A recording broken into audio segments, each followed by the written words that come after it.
Well, that didn't work, did it, Ken? So there we go. That's our technical advice. So, hello, everybody. Welcome to episode 6 of season 2 of the Plastic Crack podcast. Tonight, you're hosted by myself, Seventh Son. We have Ken over as Henry V in the top right, and below we have Dom from Boots on the table. Oh, sorry, Ken's from Miniature Wargaming Warriors. I better say it just because other people forget to. I'm grateful that he doesn't say anything in French. Hey, that's well, don't do it. I can mute him. Yeah, good plan. Don't even think about it. But no, but as you've probably seen, we are a man down tonight. Steve sends his apologies, but he won't be joining us tonight. So I'm afraid we will be without his insight, which is probably going to be sorely missed. So we will do the one best. Sensible head is gone, which is really bad news, really, for all of you. Exactly. So tonight we've just chosen. Well, I chose because it was my choice. The theme of hobby hacks, which we'll come on to later. But we'll hope you stick with us for the next couple of hours while we. Well, I've got a drink. I don't know if these two have. No. Well, Cup of tea only.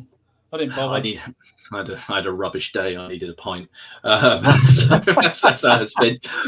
Let's see who we got here. So we've got Graham's Wargame Vault. Matthew Hogg, Imaginary Conflict says hello.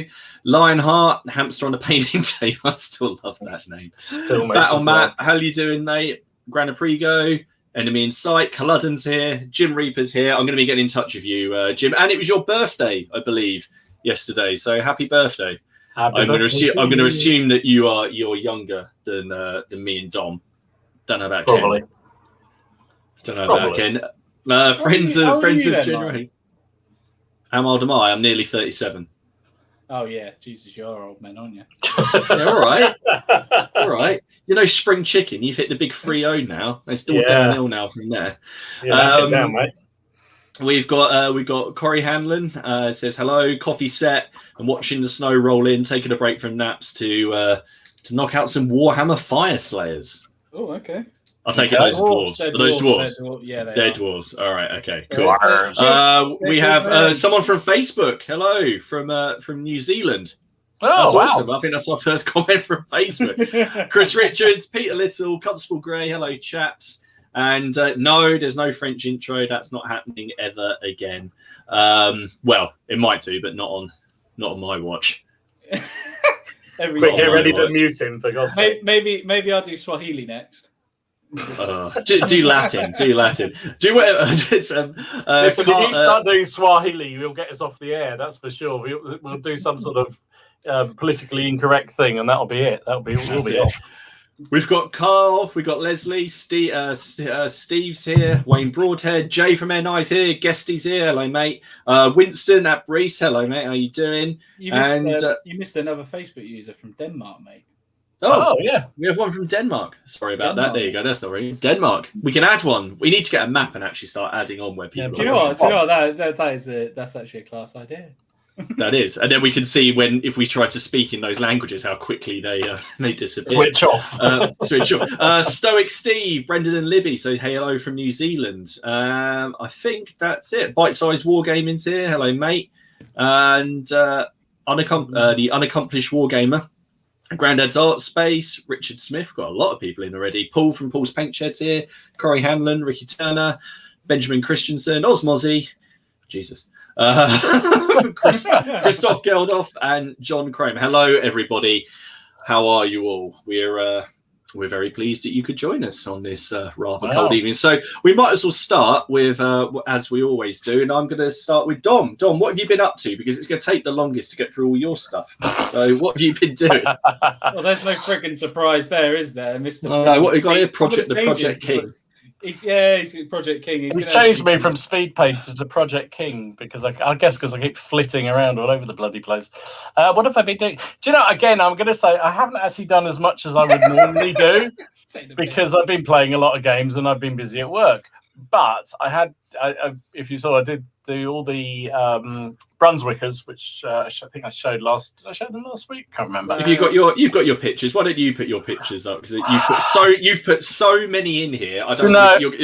But actually, you know what, Martin? Most of these pictures are not mine. I've actually only got this one, which I put in, which is my British Light Dragoons. They're the Perry pack, which actually.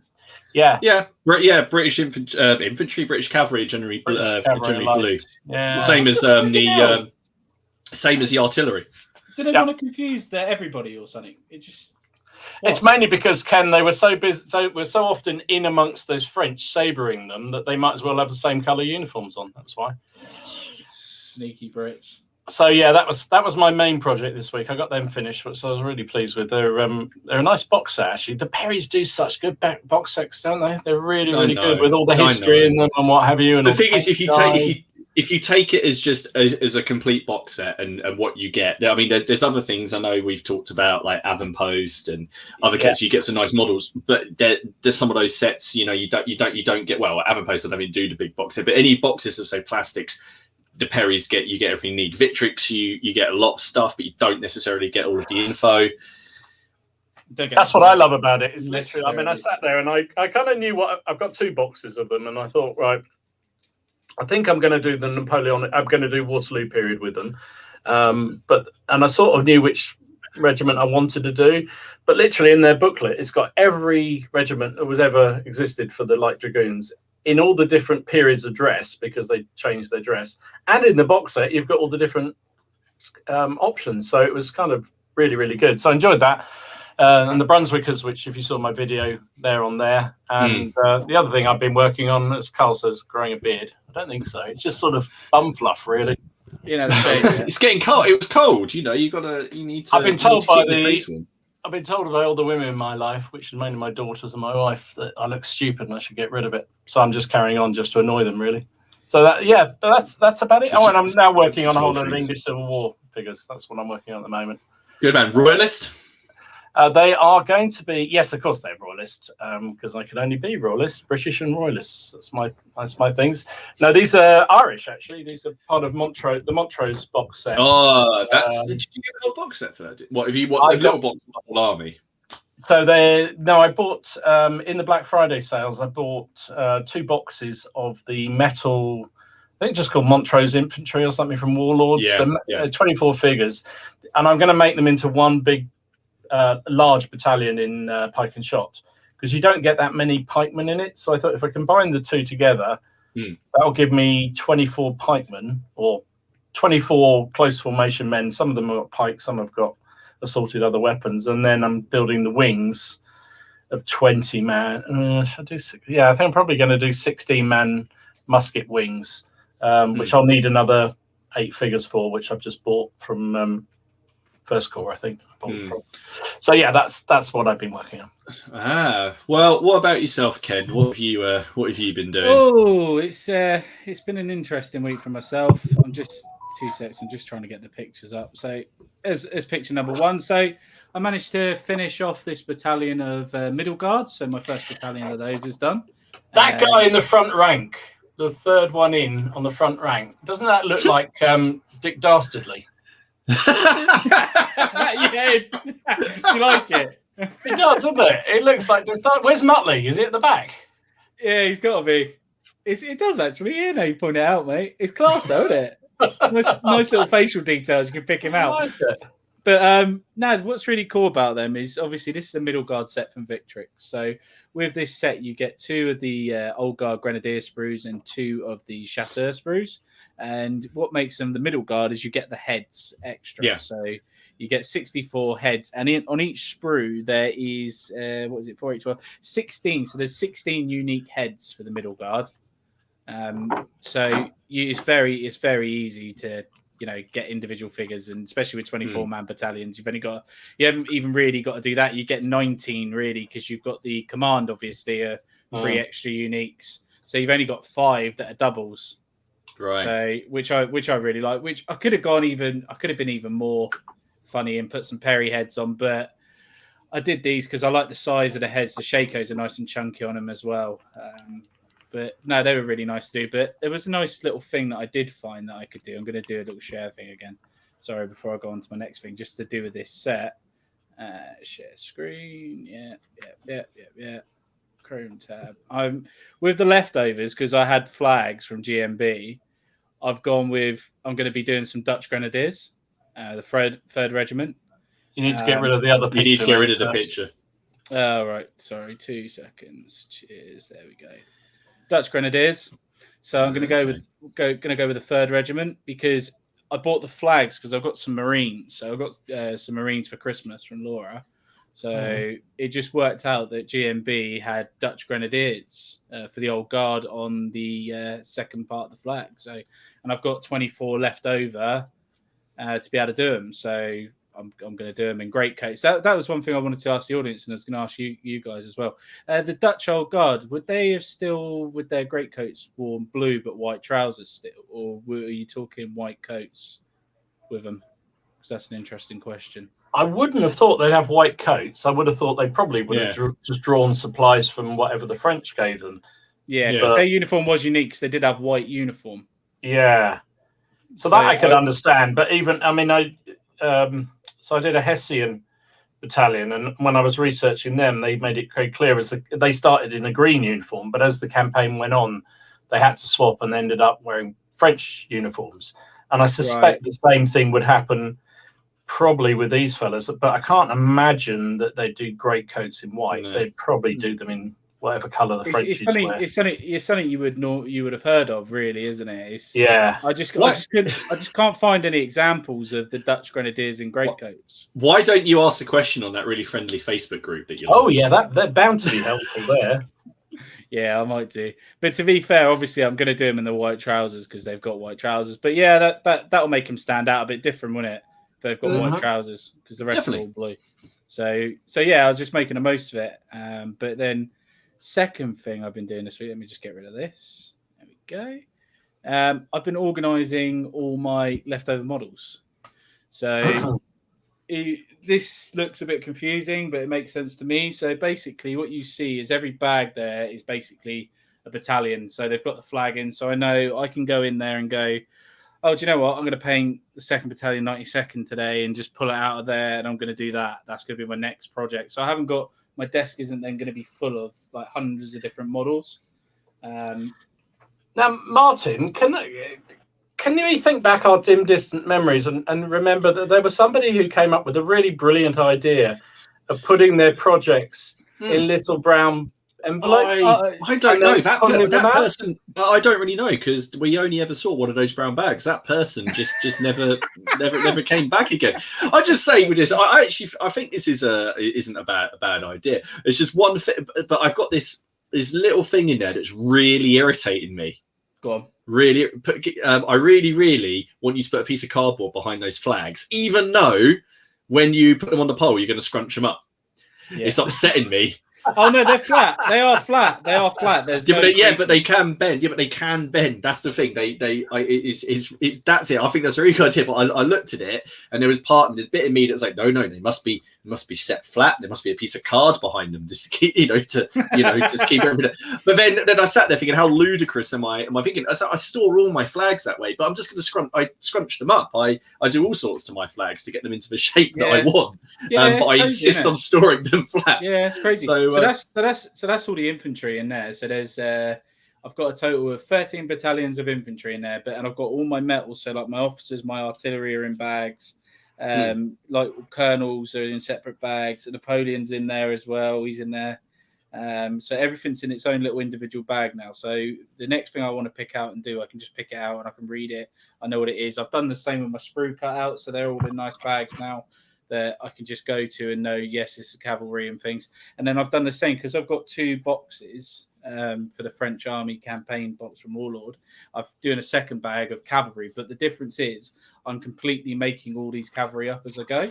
So all I've got to do is scrape the mold lines off if I want to do them, instead of putting them in loose. That's the only difference. So they're all ready. The cavalry will be ready to go because I need motivation to do cavalry. You're so lucky you live far away from me because April Fool's Day, I just come and slit all those bags. That was nice, but yeah, that's what. That's also what I'll just put the camera down a little bit. That's what I'm working on at the minute. I'm just putting these chasseurs valve from Perry's together. Nice one. I'm doing that tonight, and hopefully I'll get through that, and then I'll crack on with Lancers. But yeah, that's me for this week, Martin. You? Okay. I've been quite busy. So I finished the Firelocks that I was painting last week, the ones where there's only one pose, but I tried to vary them up as much as I could by sort of twisting arms and gun positions and changing headgear and stuff as much as I could. So I got 12 models that are exactly the same, but because you get quite a lot of probably can't actually see because that one's quite far out, but you can see over here there's on the right you got the commander of that unit. I kind of nicked bits off the command frame, you know, because it came with the King and Country box set, and I was like, well, I'm just gonna see what I can make out of these a la Stee and try and do it. And I was quite pleased with how they came out, to be fair, considering you know there's not a lot of variation. Well, there's no variation in the pose at all. Yeah, exactly. But then ultimately they are just running at the enemy. But I was quite happy because I was chatting with I was just messaging back and forth with Miller in the week, and I had all my English Civil War together, and I realised I've done a battalion. Hey! I just sat there. I've got 5. I've got the large pipe block. I've got 2 wings of shot that are in a column. I've got the Firelocks and 2 cannons. That's 5 units. I just need a commander, and that's a complete battalion. I was a lot further along with my. So really, I've got a horse battalion to put together and do, which will be in the. So you could have a game then. Mixing. Yeah, pretty much. Yeah, I was just a bit confused, but no. Apart from that, obviously I got back into I've started my Neville project for the Wars of the Roses. So I did a live stream the other day where I was started work on them, and anyone who watched that, this was the result. So this is the first set of archers for Neville. I would have tonight. Originally, Steve was going to be doing the cast tonight, and I was going to be finishing off the billmen that go in between these 2 bases, but he's not here, so I'm not going to be doing that. So but I finished these, and there we go from that side. So again, I've tried kit bashing. I've used bits from I think pretty much every single set. I don't know if you can see him on this one. You can see the guy at the back. He's like scurrying around at the back. Yeah. He's actually got his bow in the carry kit, like the cover, and he's got an arrow bag. Like he woke up late and he's trying to get into the firing line. So because there's, again, you talk about the Perry kits, and again, you're going to sing their praises, you know, but there's so many parts, and the potential for kit bashing is just enormous. So that's where I am. I've got I'm nearly done with another base of billmen for my first unit, which will follow, and there'll be a little history video like there normally is. But yeah, that's pretty much it. Lots of planning of things. So I've got 200 to paint. Well, yeah, there's 190 now. So it's kind of mostly what I've been doing this week. I haven't actually really done a huge amount of painting or anything like that, because as well, if people don't know, I'm in isolation at the moment, which is superbly fun. Yay. So yeah, I'm having to self-isolate, which is a pain in the ass, but there we go. All right. Yeah. Sorry, mate. Carry on. No, carry on. I was just gonna say, because you know, planning is a big part of the hobby. That, you know, I don't know about you guys, but I don't tend to plan a lot when I'm doing like a day-to-day stuff. But then when I've got like something in my head, like I want to organize stuff, I tend to do a lot of planning like over a week, and then don't do any planning for ages. If that makes sense. Yeah, well, actually that'll come on partly, I think, to the hobby hacks kind of thing. Planning, and that will come into that, because that was one of the things I wanted to ask. Actually, you've asked a question which, to be fair, I hadn't told you I was going to ask, but you got that. Let's see who we got in here. Yes, Carlton is growing a beard. So Ben Lowry says hello from Snowbound. I'm going to be is TN Tennessee. I'm sorry, I show my ignorance there. Yeah, I'm with you. I think it is Tennessee. Yeah, I'm sorry. I tried, but. Hello and welcome. Ray13 says hello. Good shout from Leslie at Tabletop CP is busy doing his ACW Perrys, and they're being shown. I did see some of that and they look awesome. They do, and he's doing a really nice job of what exactly the sort of thing we were talking about, and I think we will be talking about later, is sort of how you go about building a force. And obviously, because didn't he say, what relative was it? If his was one of was it Samuel Jackson, wasn't it? I can't remember whether it was a great uncle or something like that. He said was, and he was gonna, and he's actually done it really nicely. The sort of thing I think we are going to get along to, hopefully, but around how you go about building and planning and getting everything organised before you even start work on it. So it's kind of cool. Yeah, definitely. We've got David Baker says he's got his 3 boxes of Wars of the Roses made and he's kit bashed to Warwick. That's awesome. I'd like to see that because I'm still umming and ahhing about what I'm going to do with my Warwick. I think I might just end up making loads and just have a different one for different situations. A Warwick. That's what you could do for the amount of times you change sides. There you go. There you go. Yeah, one for every time. McCullough was his collar forever. Hamster on the painting table. He's finishing some AWI Highlanders, doing the bases now. Good stuff. Good, Oh, I've just lost where I've gone. That's the one thing about this comments thing. It suddenly jumps. There we go. Yeah. Jay, I'm painting up the 5th Infantry Regiment for the Battle of Gemtown. I've been keeping up with your AWI, mate. And it's good to see more AWI stuff. I'm not going to be buying any because I'm going to rely on somebody else to paint it all for me and have a game, Dom. And it is handy, especially for muskets and tomahawks. Definitely. And we've got Duncan FX has dropped in. So what's Duncan? Yeah, but that's it. And Grandad's Art Space. Does anyone know if there is a site for the Peninsular War as there is for the Saint-Jean-Monjean site for Waterloo? No. I don't. I think there's a couple of volumes of the Osprey books though for the Peninsula. I'm sure there is covering that stuff. So definitely there are. Definitely are. Might be worth having that. Carl, pink trousers. What you do your own life, Carl, is entirely your own business, pink mate. Trousers. There you go. The Dutch had French hand-me-downs, apart from the Dutch who fought with us. And David says they're grey coats. There you go, Kim. I like that, man. There you go. Okay. Very, very nice. But cheers for that. That helps quite a bit, to be honest with you. If you could tell me where you get that information, that would be even better. That'd be really cool. I'll keep an eye out. One from John Crome here. I'm going to come back to that one, John, actually, because I like that one, but I'll come on to that in a second. Yorkshire Dragoon is here. And who else we got? Guesty, Yorkshire, the Yorkshire Massive. All the sixes has popped in. Leslie, no, I haven't strung the bows. No, it's not happening. I've got far too many to do, and I'm more focused on liveries and the finer points of medieval haberdashery than stringing the bows. Maybe I will. I don't know.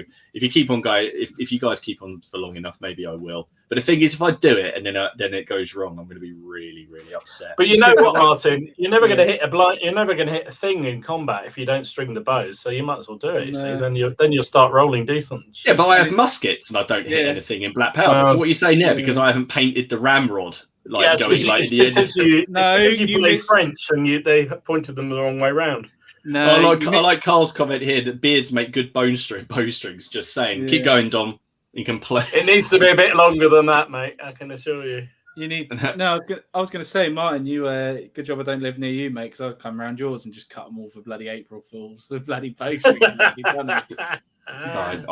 would cry. I told you guys that I can't remember if I told you I was I house sat for a friend of mine while he went away. I went over there to feed his bearded dragon called Angus, and you're a bastard.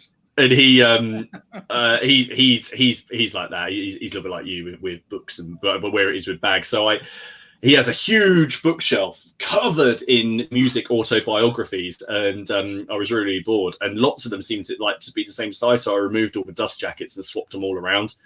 I also went into his music collection and just moved all the CDs about, and it waited about 2 months, and I got this really irate phone call 2 months later when he finally realised. And then I never got asked to look after his house or put his bins out again. That is so evil. That is so evil. I know, but it was very funny. But the thing is, I never topped it. I haven't managed to do anything about that since.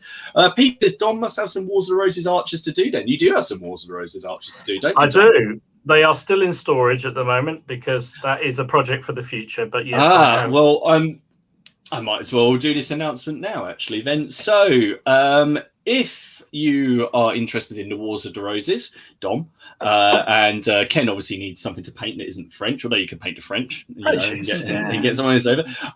If you guys head over to Winston Abreese's channel, if you're interested in the Wars of the Roses, the link to his channel is in the description below.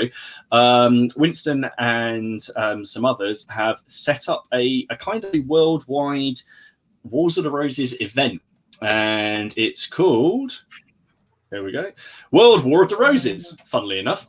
And it takes 2 parts. So basically, it's just a big event to get as many Wars of the Roses, basically just get everyone gaming Wars of the Roses, pretty much. So paint loads of miniatures, post them with a hashtag onto Instagram or Twitter. And then on the May the 22nd or the 23rd, to just have a game of Wars of the Roses. Doesn't matter what system you use, just have a game, let them know you're playing, and let them know who won, York or Lancaster.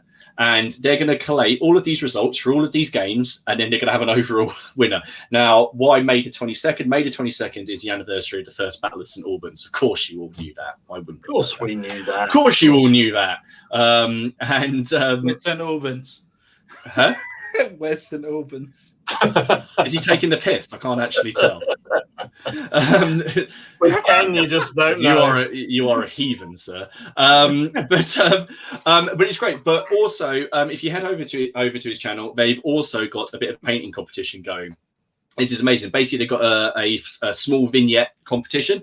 So it's basically you've got to produce a vignette that's Wars of the Roses based. It could be any scale. So you could go for 54 mil if you want some of those. I believe there's a certain sponsor who does this channel who sells some 54 millimeter Wars of the Roses miniatures, or you could go 6 mil.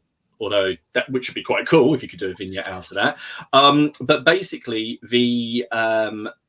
any kind of scene, you post it up with the hashtag that's in the video description that's linked below, and in 6 weeks' time, they're going to pick a winner. Now, the winner is it's an awesome prize. Effectively, they're going to get a complete army bundle from the new Athena Miniatures Wars of the Roses miniature range. On top of that, they're also going to get Vallejo Washes paint set, the new one, and a book on the Battle of Barnet. So it's over 200 quid's worth of stuff. And the vignette can be anything you like. It's just got to be Wars of the Roses, but it's got to be gameable. So it's, if you're doing a round base, it can't be bigger than a CD, and if you're doing a square base, it can't be bigger than a CD case. You remember what those are? I still have those, much to some people's disgust. CD case. Yes, CD. Do you know what an LP is, Ken? Yeah, I do. Right. Okay. If that was a base, that's see. I imagine Steve bases on LPs. Oh, he would. I was thinking more like video tape case when you said what, a VC. Yeah, but the base has to be gameable, so it can't be like one of these like display bases or overly busy. It's got to be, you know, usable in a game. So yeah, if you guys go and have a look in the show description below, go and have a look at Winston's video, check it out. And if you're into the Wars of the Roses, or even if you're not, if you just want to take part in the competition, go get yourself a pack of Wars of the Roses from Perry or Thirst Core, any manufacturer, paint them up, enter them in the competition, and you could win basically an entire army. It's a very awesome prize, although I'm now scratching my head as to what I'm going to be putting in for it, which because I've kind of got I am working on the Neville, so I've got quite a lot to do. So yeah, and just remember, as long as the Lancastrians win, it's all fine. I think you should do a vignette of your bloke getting pushed off the boat. You know what? That's a good idea, actually. Yeah, I was going to say that leads really well into our sponsor, doesn't it, Martin? It does. So, do you guys like awesome? Pro around here, isn't it? I know. Do you guys like awesome miniatures? Do you like? Basically, no. We are as always. We are sponsored by messersminis.co.uk. The lovely Carl selling Avonpost and V&V, as well as some other awesome things. Which actually, let's talk about. Carl is currently the only shop in the UK that has any Blast minis left, and these are 54mm and 75mm miniatures, including this one of a certain dashing rifleman. which is a 75mm model. So if you head over to Carl's shop, I believe there might only be one of these left. So if you head over, that could be yours. I think they're out of print, aren't they? They are. So that's it. So after these are gone, for the moment, I don't believe there are any more. But I've just got a couple of pictures of some more. Oh, I didn't realise that one was missing its background. That really does. Nice. I mean, I'd be quite tempted to just get one of these and use it as scenery. To be honest, I know that sounds horrible, but to just create like an awesome piece of terrain. 6mm Vikings. 6mm Vikings and have that the Colossus. But no, these minis are lovely. So if you wanted a bit of a painting project, you wanted to do something a little bit different, then go check these out. There will be a discount code by the end of the show, so stick with us. But go and have a look. You've got the V&V stuff on there. Again, I'm trying so hard to resist the Crusaders until I finish my Wars of the Roses project, but it's becoming increasingly hard. You will fall for it. You will fall for it. Making bloody flags. It doesn't help. Keep looking at them. Like I was originally at my heart set on doing Kingdom of Jerusalem, and then I saw his Ibelin ones. I was like, oh, those look quite nice. I'd really quite like fancy painting like these sort of off-white and the red, doing the mixed crosses. But and then as well, because I will be going back to my Wars and the Roses. It's not Wars and Roses. Sorry, my Pike and Shot at some point. I want to make a decent command stand. And so I was looking at Castle thinking, okay, what can I do? And I just keep on going back to that dragoon with the horse that we can't work out if the horse is dead or if he's brought it down. I still can't work out if he's about to shoot it in the head.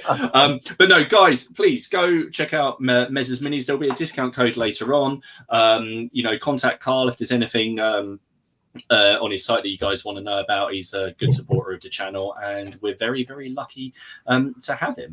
Basically, one more thing, if I can talk about it, just quickly. It depends. Is it going to be in French? No, it's a giveaway for the Plastic Crack podcast. So this is the A5 rulebook of Black Powder. Okay, so if you want to be in a chance to win this, you need to head over to the Facebook group. So we've got a Plastic Crack podcast Facebook group.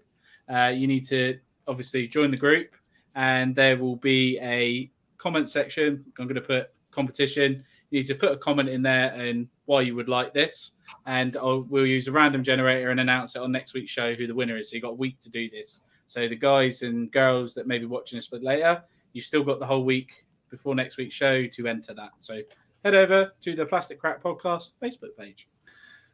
There we go. Have you seen Nick Games' comment? I'm going to have to put that up. Yeah, go on, put it up. Jeremy Clarkson from Top Gear is the 90. Where's that picture? Let's find that picture again. I'm going to have a look at that again because that he might have just very sharp for me. I don't know. I'm not sure about Clarkson. I don't know about Clarkson. No, I'm not sure. I don't know. I think he doesn't look angry enough to be Clarkson. No, that's true.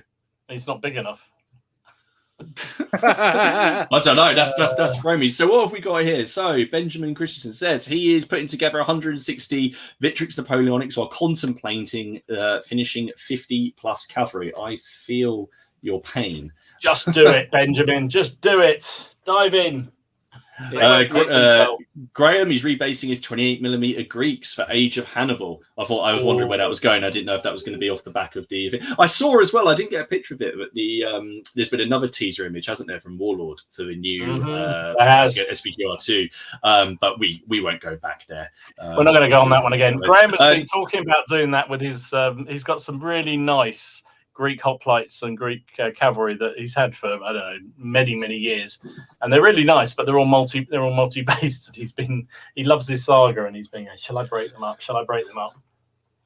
Breaking up 3mm MDF bases with I don't know what he's built them on is going to be a bit of a challenge. So good luck with that one.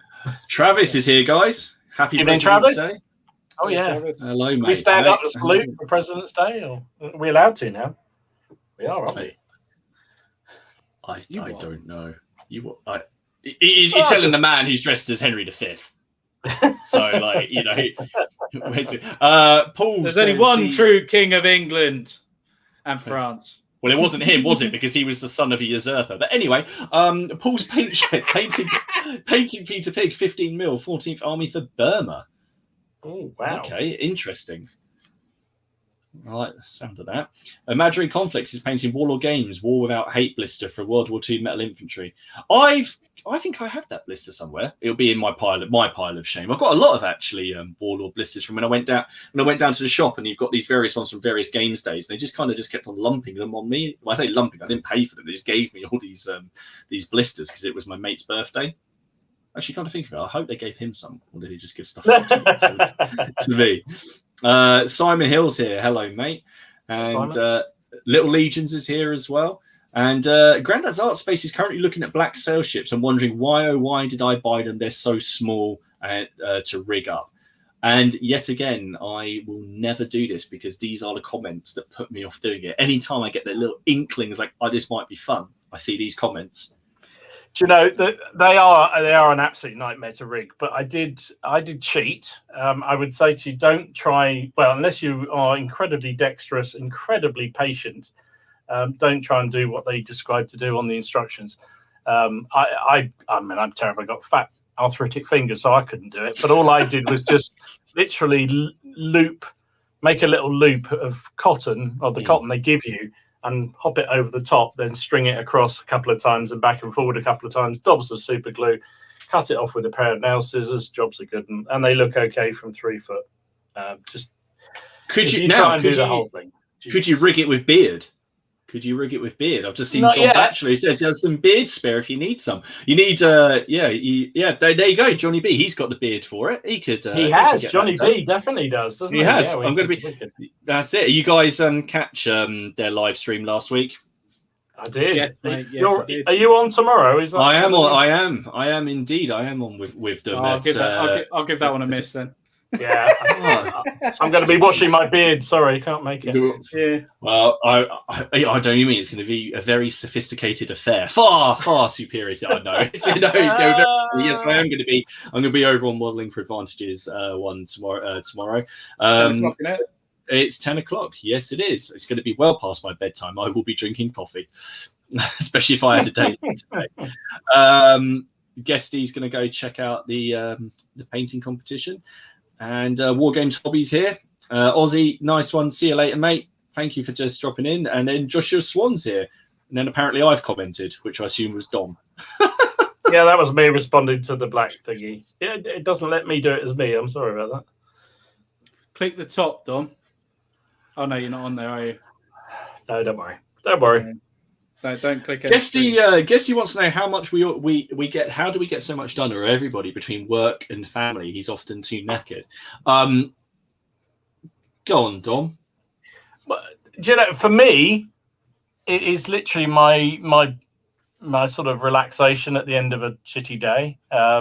So you know, my wife loves trashy TV. And so she'll have that on all the time, and occasionally it'll be something I'm half interested. But I have a table set up.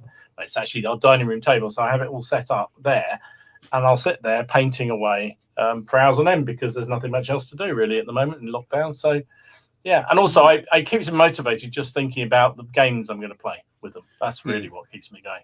And hopefully win. And hopefully win. Don't forget that part. Well, yeah, there is that. Yes, hopefully I'm going to win. But, what about you, Ken? Because you don't have the things like that, but you don't have any little fingers around to steal your models and try and paint and. I have no children, so not yet. Anyway, yeah, that is a plan at some point, but yeah, when is hopefully never. I can't wait. I noticed I can't wait until that time where you're on here and you've been up all night. And you're dishevelled, and you're part of the Plastic Crack podcast, and you're holding a baby here, and you're trying to stick a chasseur together, and then you realise, and you just say to us, how did you guys do it? Yeah. He's going to say, where did that helmet go? Where did that head go? And it's stuck to the baby's forehead. Yeah. But honestly, for me, it's like a bit like Dom. My missus watches a lot of crap telly, which I can't stand. She's got a thing for friggin' what's it called? Married at First Sight Australia at the minute. Oh my friggin' days! She's watched. I don't even know what that is. 20 hours of it she's watched in the last week. I'm gonna go. I haven't ever seen this show. I'm gonna guess the premise. is that they all sit down and have a really sophisticated conversation about the finer parts of Australian foreign policy. Exactly, mate. That's exactly what it must be. But no, that's mine really. And obviously, this is like I have two hobbies. I have wargaming and I play PC video games. That's the two hobbies that I have. And the PC video game, takes up time when I want to break. But I do this every day, every single day. At least 2 hours a day, at least, probably. Because I get home earlier than Laura, so I'm home an hour before her, so I get at least an hour then, and I get an hour between dinner and telly time in the evening. But weekends I get like 8 hours, luckily. Yeah. See, I remember those days. I think about those Saturdays where I just sort of sat there watching TV. I'll hobby later. Now I crave for those. I mean, to be fair, this is my relaxation. This is what I do now. Haley does watch, unfortunately, what I would class as some terrible TV, but fortunately not loads. So we tend to watch a lot of the same stuff together. But generally, I get an hour and a half in an evening or every other evening, and then we kind of reconvene about 9 o'clock or 9:30. Haley goes and does what she wants to do, although some evenings I have to work. But this is how I relax. I used to play a lot of computer games, video games, but now I don't really. This is when your time is limited, I read or I do this and do this, and also doing YouTube was part of the hobby as much now as doing the painting. I really enjoy creating videos and learning new techniques and things and stuff to do. So that keeps me motivated, to be honest. But no, sometimes I am just too tired, and I'd rather if I am too tired, I just won't do it because I don't want to screw it up and have to redo it. That's the big thing, one of the big things. I think we mentioned it last week, but the wardrobe World War II guy. He's been doing this thing of 20-minute painting every day. If you set yourself a goal of doing 20 minutes every day, and it's actually amazing how much you get done. Obviously, you have to have it all set up for that, but if you got 20 minutes a day.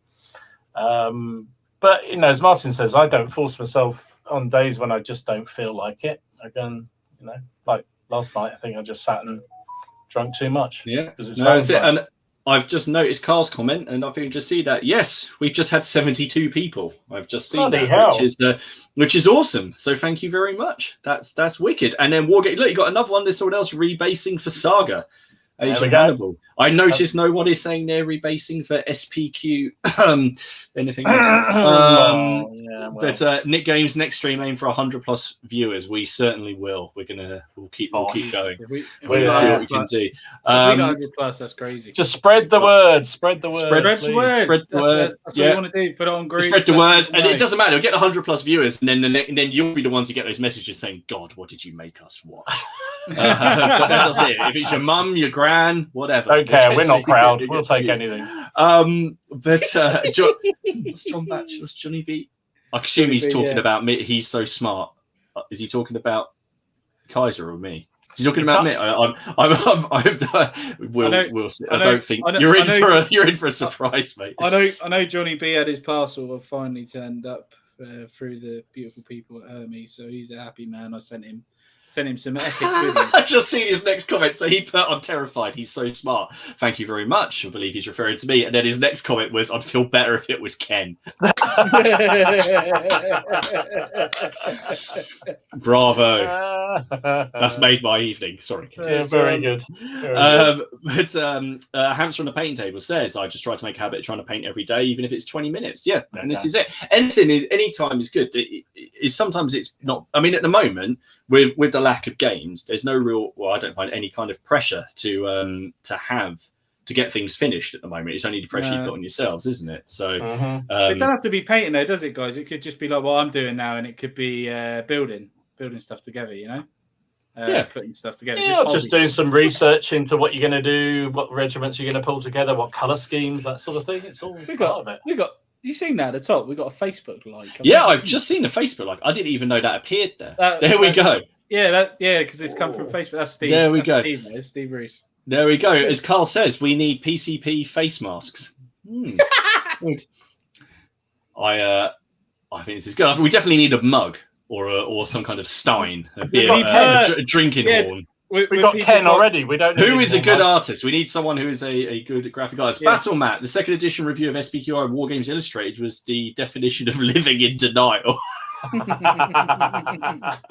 I haven't read it. I didn't even know there was a review. I haven't seen that yet. I didn't even see that. I haven't even read that. Rob Jones, I'm currently painting some skinheads and British bobbies. Okay. What's that for? Is that for on Her Majesty's? So there's a steampunk game, isn't there? Yes. And there we go. From Facebook, Steve Rees gets right to it. Hey Ken, what's happened to your 6mm? Legend has it that they are in a brown bag. Yeah, no, they're not in a brown bag. They're not in a brown bag. They're here.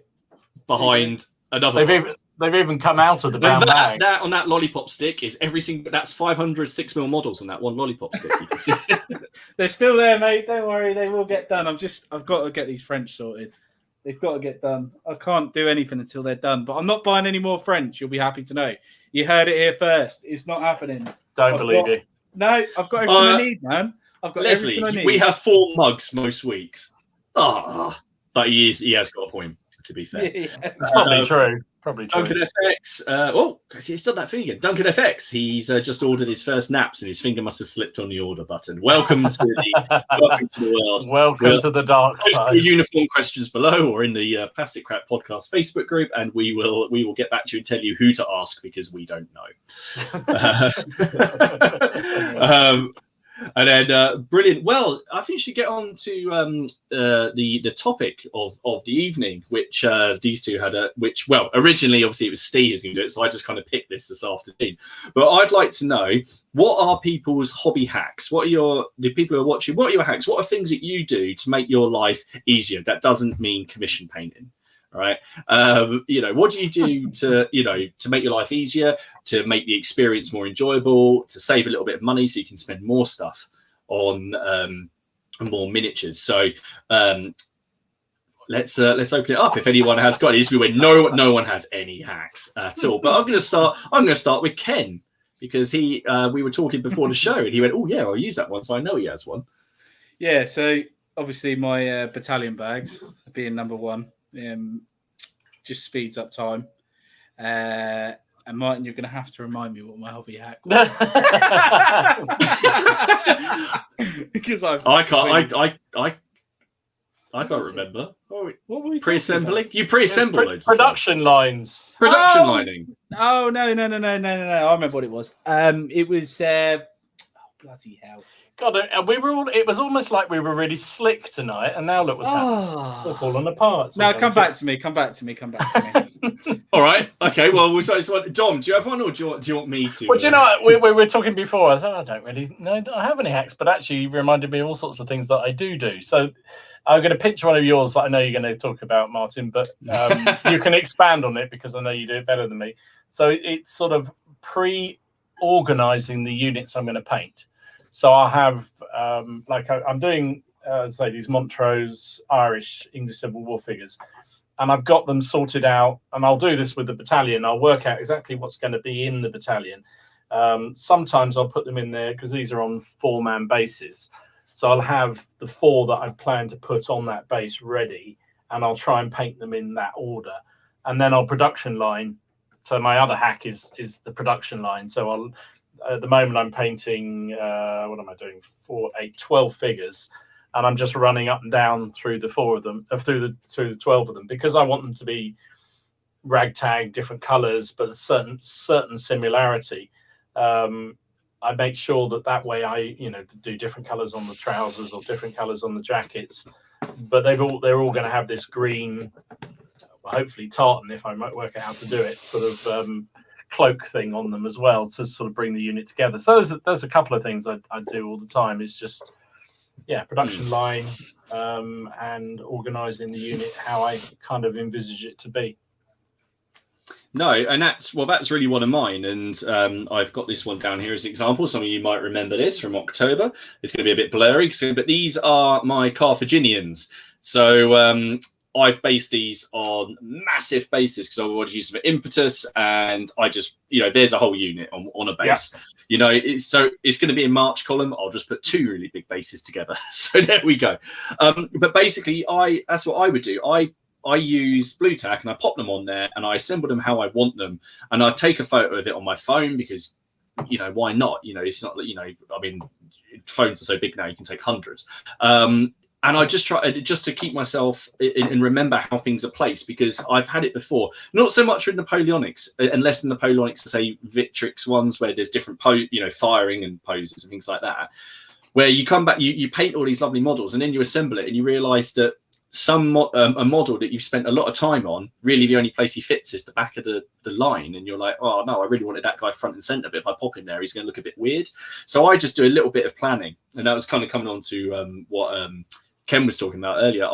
One of my hobby hacks is just to spend 15 minutes, maybe not even just having doing a bit of a planning, whether you bother actually getting something down on a piece of paper or anything. I used a little notepad thing on my phone just to have some ideas, and I usually get these when I'm at work, when I probably should be concentrating on the machine that's in front of me and not thinking about my hobby. But I try to think, yes, I must do that, or little things like the arrow, with the arrow bag. So just keeping track of what you're actually doing. The other one I do is, if you have access to a blender of some description, then making sort of debris, wood, and litter is really easy. So what I tend to do, and I don't think she's listening, is I go out and I find lots of dry twigs. Now you can use these. You can use these obviously as is, and I do on some of my bases as dead, bits of trees that have been blown apart. But I chuck these in the blender, and then I just whiz them around in this, and you get these awesome, basically bits of tree that either look like blown apart or bits of bark. And then at the bottom of this, you'll get this awesome, basically litter, which is like a very good wood dust. Then you can just fix it to all sorts of models. It kind of fits almost any setting. It looks like if you're doing like cobbles and things on a road, it's like the mulch that gets on the end of the road, and it's just cheap basing products, really. Do you know what works well for that? If you don't want to go out picking twigs, wood cat litter. So you get pellet cat litter that's actually made of like wood that absorbs. You could just use that because it's actually, as long as it hasn't absored. No, unused cat litter. Used cat litter. That's unless you want a tinge. Yeah. That might be what you want. Don't need. I have needed some yellow snow on my bases. There is some a bit of yellow snow on some of my. But no, you're right. And so yeah, just anything like that. Another one which I do again is basing, and I've talked about this before, but it really is. As soon as I'm getting near the end of some flock or basing material, I tip it all into another and create a bit of a mix. So that we can, just keep things, you get more production out of it, and then you get lots of. I do that too. That's a really good way to do it. Make sure you maximize it. I remember. Definitely. I remember mine now. I do remember. Go on then. There you go. I covered for you. Yeah, you did. So obviously, it's coming on a bit with yours with the planning stage of things. So, in regards to planning, I tend to do a lot of planning. So I might, in regards to time at once, so I might spend 2 or 3 days just thinking and preparing before I start projects. So like now, I had all my French were sitting on sprues, and I was thinking, Jesus Christ, how am I going to get these done, sort of thing, looking at them all. And I thought, you know what? Planning wise, how many flags have I got? How many units have I got? And I was like, because I might needed to buy more units, for example, or I might have had too many flags, and then I could choose which ones I got. So I was like, you know what? I'm going to take them all off the sprue, get rid of all the boxes, and I'm going to condense them down. And that's what I've done. And now I know how many flags I've got, what I've got to do. And I've pre-assembled cavalry. That is one thing that's just so handy. If you've got loads of cavalry, just pre-assemble the buggers, because then at least that's one hurdle overcome. Do you know what I mean? So then in 2 months' time, you might turn around and think, I fancy painting some cavalry. And that might go, actually, I can just take them out and just do them straight away. Not actually have to build them. Do you know what I mean? So that can make the difference of you doing that and you not actually doing it. Do you sometimes think that maybe, though, that some people won't do that? They don't pre-assemble it because they might find it more daunting. Because somehow sprues look slightly less daunting than loads of pre-assembled men. I wouldn't find it. I was just wondering if that might. I don't know. I never thought of it like that, to be fair. You like the idea of having everything pre-done in boxes or bags. So, I don't know whether it's a hack, but that's the sort of thing I do with mine. I'll try and have multiple things prepped, so they'll be, organized in their units and what have you, primed, ready to go, assembled if they're plastic. So that, again, going back to the motivation thing, if I fancy something, I just really don't fancy doing it. Like I seem to have just fallen out of love with doing my Norman project. I'll get back to it. I know I will. But at the moment, I just don't fancy doing it. So I've now got multiple other projects all prepped, ready to go. It's handy, isn't it? And it is. And you just go, you know what? I fancy doing some English Civil War now, so I'll do that. Yep. And then it's like I was banging on with the ships, wasn't I, the other week? But I've stopped doing that completely at the minute. It's not that I don't want to do them. I've done the painting video for the Destroyer, but I'm still debating whether to carry on, because I've filmed most of the other painting stuff for all the others, and I'm thinking, do I just do it now? But then I'm thinking to myself, is it bad? Is that going to be bad content? Because basically it's the same pattern throughout all of it. But I don't know about anyone else, but someone, like me that doesn't really know ships might be like, oh, what might not understand that this Destroyer, like how I painted it, is the same with this King George, the 6th battleship, but in a bigger format. But they might not get it. So they might want to type King George the 6th battleship and see a painting video of that ship, even though it's the same as the Destroyer. And I'm just there. I'm like debating whether to carry on with it. Yeah, no, it's hard, isn't it, when you come across videos like that? You've got to make those decisions. Having paint set up as well. That's another hack. I've got everything's within arm's reach. Anything I want to use, I don't have to leave this chair. It's all there. So if I want models, it's there. If I want stuff underneath, it's there. Yeah, paint, that's the same here. We got the same thing here. Yeah. No. So Carl, I can't tell if this is a hobby hack from Carl, but he's basically said I've stopped watching your channels. So I don't start any more projects. That could be a hobby hack. I think. That's a really. Do you know what? That's a really interesting question. I've always wanted to know this. In a genuine thing, if people can let us know in the comments, have you started a new period or started a new rule system because of any of us? And if you have, what one has it been, and who from? Martin, yes, bastard. I have not done. Well, yeah, for you, it's black powder, you swine. Don't blame me. It's not my fault. You're weak. I'm gonna get you lot on 6mm epic just to piss you off. I'm trying to sell my 6mm epic. He's got me on 6mm blooming samurai. I wish we'd have recorded that telephone conversation we had the other day, Dom, where we were trying to work out the basing, and we were sitting there. You should have asked me. I know. It's normally like a 20x60 front or something like that. Or what is it? The smaller size? No, as you see, we were trying to maximise the models we got without it looking silly. So, but because we're basically only going to be playing each other on this, we decided we had to kind of like meet. And we sorted it. We sorted it. We did. We did. Let's have a look. Battle Mat. He agrees. Batch painting. That's a definite. It all depends on what you're doing. But yes, batch painting for the win. Yorkshire Dragoon. Hobby hack 1. Use your local ironmongers for hobby supplies and glues. That's very true. I use. That's very true. Our local DIY shop. Culloden, he's got an amazing one, and I saw this on his video the other day. Glue dots, instant adhesion for sticking models to paint pots or handles for easy painting. And go and have a look at his vid.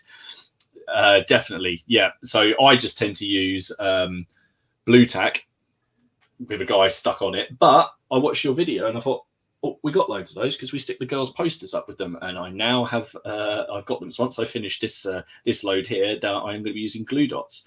I won't be swearing about like when the blue tack gets like really hot and then gets stuck to the model, and you have to then use more blue tack to peel it off, and it just looks stupid. So, question: am I the only person that doesn't use any of those holders or puts them on paint pots? Mine is stuck to their bases. I do sometimes, Dom. It depends. I don't tend to pre-base. I'm a 50-50. No, I don't stick to bases. I just hold the model in my hand.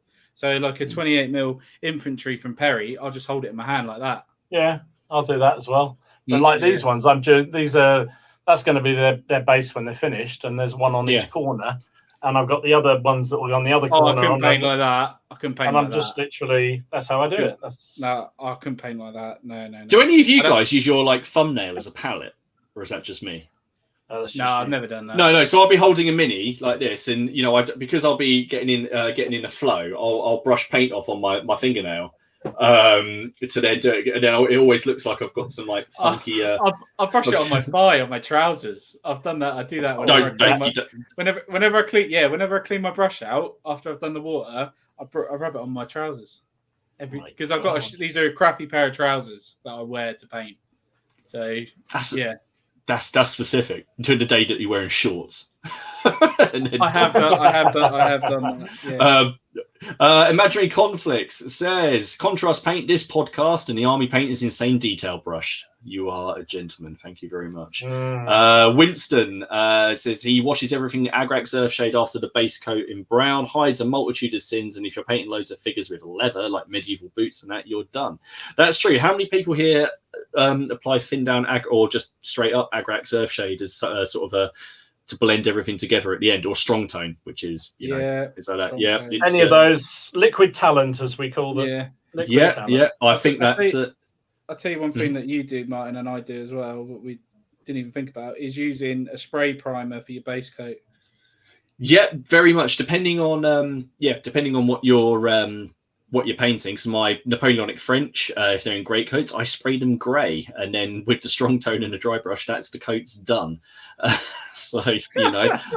And with the red coats, I'm not ashamed to admit, I rattle can the whole lot of them red. I'm not straight down the line. That is you've all seen it. My painting shelf. Here we go. And I did the same thing for the lifeguard. You can see on here. Look, the last things I did was with painted on here, but it depends on what you're painting. If I do you know that there is so much to be said for that? There's so many different versions, like Spartans or things like that. Just get a bronze one and just go down the line. It all depends on what you're trying to do.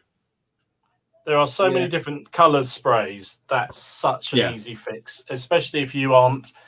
If you want to get through a lot of figures really quickly. Is that just connection? Just are you still there, chaps? Still there. We can hear you just about. I think you did go a bit wobbly there at one point. But yeah, just having those different spray cans makes a huge difference. I did my Japanese Second World War army that way. I did, like Martin did, Napoleonics that way as well, British. And I think it's just a real easy win. Yeah. Real easy win. Yeah, no, that's all cool. I think we lost you a little bit there because my internet for the first time in ages dropped out slightly. So apologies for that. But yes, there is something. I have just texted her and said, get off the Wi-Fi. But we shall see. The other no, I want to watch Neighbours. Oh, it's not Neighbours. No, she's a home and away lady. Don't even start don't even start. The unaccomplished wargamer, when working on a group of figures, line up the paints you're going to use in the order you'll use them. Makes things go a lot quicker and less to think about while painting. See, I start out with good intentions of only getting those ones out, and then what happens is it just expands, and then all the paints just end up across my desk. Yeah. I'll tell you what is nice, though, is when you're done with a project, you know what you should always do? Put everything away. I do that. I do that every time. Because I'm a terrible. If you see my videos, my painting space is a shocking mess. I look back and you think, bloody hell, what a mess. Yeah. But it's literally all the paints I'm using, and I have them around. And then when the project's finished, they all go back. Yeah. And then I start again. It can be. Yeah. No. I try to do that, but I fail often. Battle Matt, don't worry about eyes. See, I did that for ages, but I've started doing them again. I don't know why. Yeah. I don't know why. I do on certain things like the old guard. Yeah, come on, models. Yeah. Miller's here. Hello. I think I must have missed you, Colin. Hello, mate. How's the fort coming along? How's that coming, mate? Good, I hope.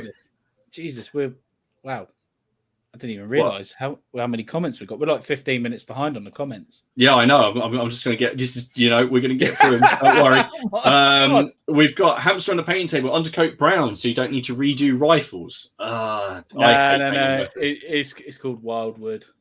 What a pain. Yeah, but Wildwood is only some of the contrasts don't work so well. Depend if your undercoat's really dark, though. Do you know what? I only ever undercoat now in that Wraith Bone colour. Right. Because I found that Gracie. Oh, the Gracie. Yeah, that's all right. But then why don't you just use the Halford stuff? You get a much bigger tin for less money, and it's because that's smooth as butter. So is Halfords. Yeah, Halfords goes on your flicking car. Of course, it's smooth. It's brilliant. No, I'll keep my expensive GW brand. You see, I go all the way though. I like the Tamiya fine spray, which is even finer than the GW stuff. You know, it costs the same amount as GW, but you get half of it. You know, but I do like that spray. John Crome says if you're going to assemble plastic minis, it pays dividends to wash the sprues beforehand.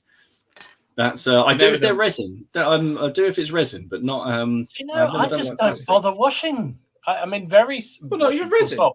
I very seldom do wash. I tell you what, literally the only resin models I've washed recently were those ships, because I could see how much leftover stuff there was on them, and I thought, right, I'm going to do that. But otherwise, hi Haley. Yeah, they say hello. I've just had my my water delivery. Water delivery. Oh, yeah. That's her. She's making her way towards the prosecco. That's why she's going to the to the fruit. Yep. No. What we got here? Hobby Hack 2. The Geek Gaming base ready. Yeah. I'm up with that. Mine. I love that stuff. What else have we got? What else have we got? The connection is not great tonight. I don't know what's going on there. You need to feed your wife with more prosecco, because then the internet gets better. I think we've lost him. I think we lost him. Possibly, as long as you're dropping out. Hopefully the cast is still going. I'll just keep going through these comments. The cast will still work as long as no one clicks on broadcast. Right, we'll carry on without him for a second. Carry on without him. Yeah, so he's put, I remember everything. We're putting everything I have. Hobby Hack. If I could remember everything, we'd put everything I have in a hobby hack. Okay. Yeah. There we go. Sorry about that. I don't know what's going on. That's nuts. That's the first time that's happened in ages. That's so annoying. Aunt Bessie's cream brown wash. I know. We see like that. Steve Reese says he's like Ken. He puts everything in separate bags and label what it is to be painted, including bases and flags, all in the bag. See, there's more than one of you. Do you put a piece of cardboard behind the flag? Please tell me. He's a 6 mil man, Steve. Steve's a 6 mil man. Even nicer. But Steve, but the question is, Steve, do you put them in envelopes and actually carry on with that, or do you just get diverted onto something else? And what will happen? When I'll get back into that is when the new edition of Fantasy comes out from Warhammer, and I'll be, because I've forgotten what's in there. Well, there's a load of Lord of the Rings stuff I'm selling Martin anyway, isn't there? But you were really into Oathmark. You wanted to play that, didn't you? Yeah. Oh, yeah, I do. Oh, no, I do. I've got an Oathmark army. I've got it. We just haven't had a chance, have we? I've got an army for that. Yeah, I thought you wanted to buy it all. I never said that. You did. I never said that. I never once said that. I never said that. You said you wanted to buy all of my Empire stuff, though. I remember that. Yeah, but I said you could have it for a bargain price as well. Okay. No. Maybe we'll have to pick it up. Nick James, hack number 1: open up a new unopened box of plastic, take it out piece by piece, smell it, and then put it all back and do it all again just to get that hobby fix. I like that. Friends of General Haig: pick a historical battle, research the order of battle, and collect the force for that. It gets you in the history as well as the army, and that's true as well. If you can, I like that way. Yeah, that is a good way of doing it. Yeah. That is a good way. It's also sometimes a way when you're getting into the history that you will paint up those units that ran away or something just because they happen to be there, because no one actually wants those units in their army. But the actual story behind them and stuff like that is actually quite fun. A bit like that game of Black Powder we did, wasn't it? I chose the wrong bloody hussars, didn't I? Remember the ones that ran away at Waterloo? Oh yeah. Oh yeah, the Cumberlands. Yeah. I chose that.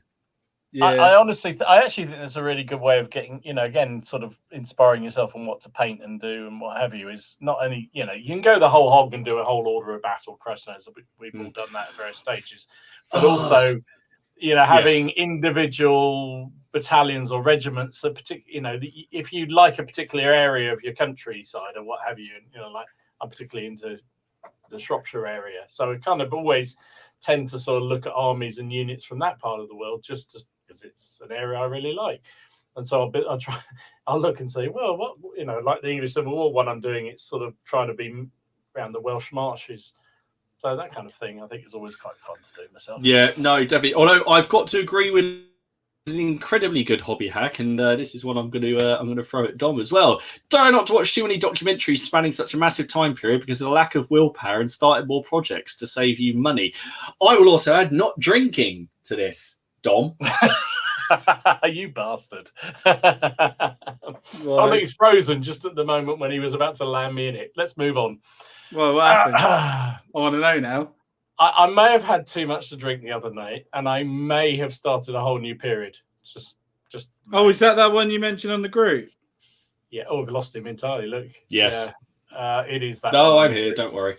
Yeah, you landed me in that. Yes, I did. I did have a few beers, and I sat there, and I suddenly, before I knew it, the starter box for the Eagle of Empires Prussian Civil War, Franco-Prussian War was in my basket and paid for. Do you know what's even funnier about that though? It's like you can imagine the meme. Do you know that meme that you get? This is the moment that Dom knew he fucked up, and then he clicked the order button. That's it. But I just think because I've been waiting now for ages for someone to take this away from me and those bloody Carthaginians. Martin was so pleased when I told him. It's like, oh my god, oh Jesus! No, we'd had a really good game over Zoom of sharp practice, and I thought I really fancy, I'd have a few beers and a few more after I was clearing up afterwards, and I don't know. Next thing it'll only take you a week to paint them all anyway, mate. So I mean, exactly. There's only about 40-50 figures. It won't take long, so it's a skirmish game.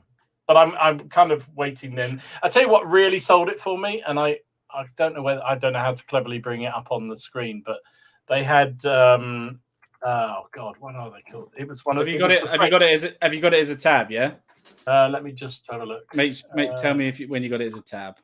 Yeah, let me find. You talk amongst yourself, but no, the figures are absolutely awesome, and there was one particular one which, if I can find it, I'll tell you what. While you're doing that, I'll just pop through some comments quickly.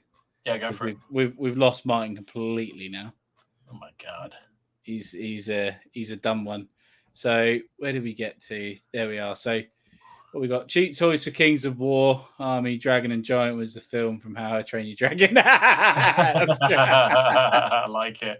Battlemats put hobby hack, stick to one period because it always works. Yes. French. No, it doesn't work. Sorry, can't have that. 67 years old, so you cannot remember a hobby hack. Peter Little. I'm going to quote you on that. That's a good little quote. Let's have a look. Evil Jim Reapers put, yes, Martin's special blend.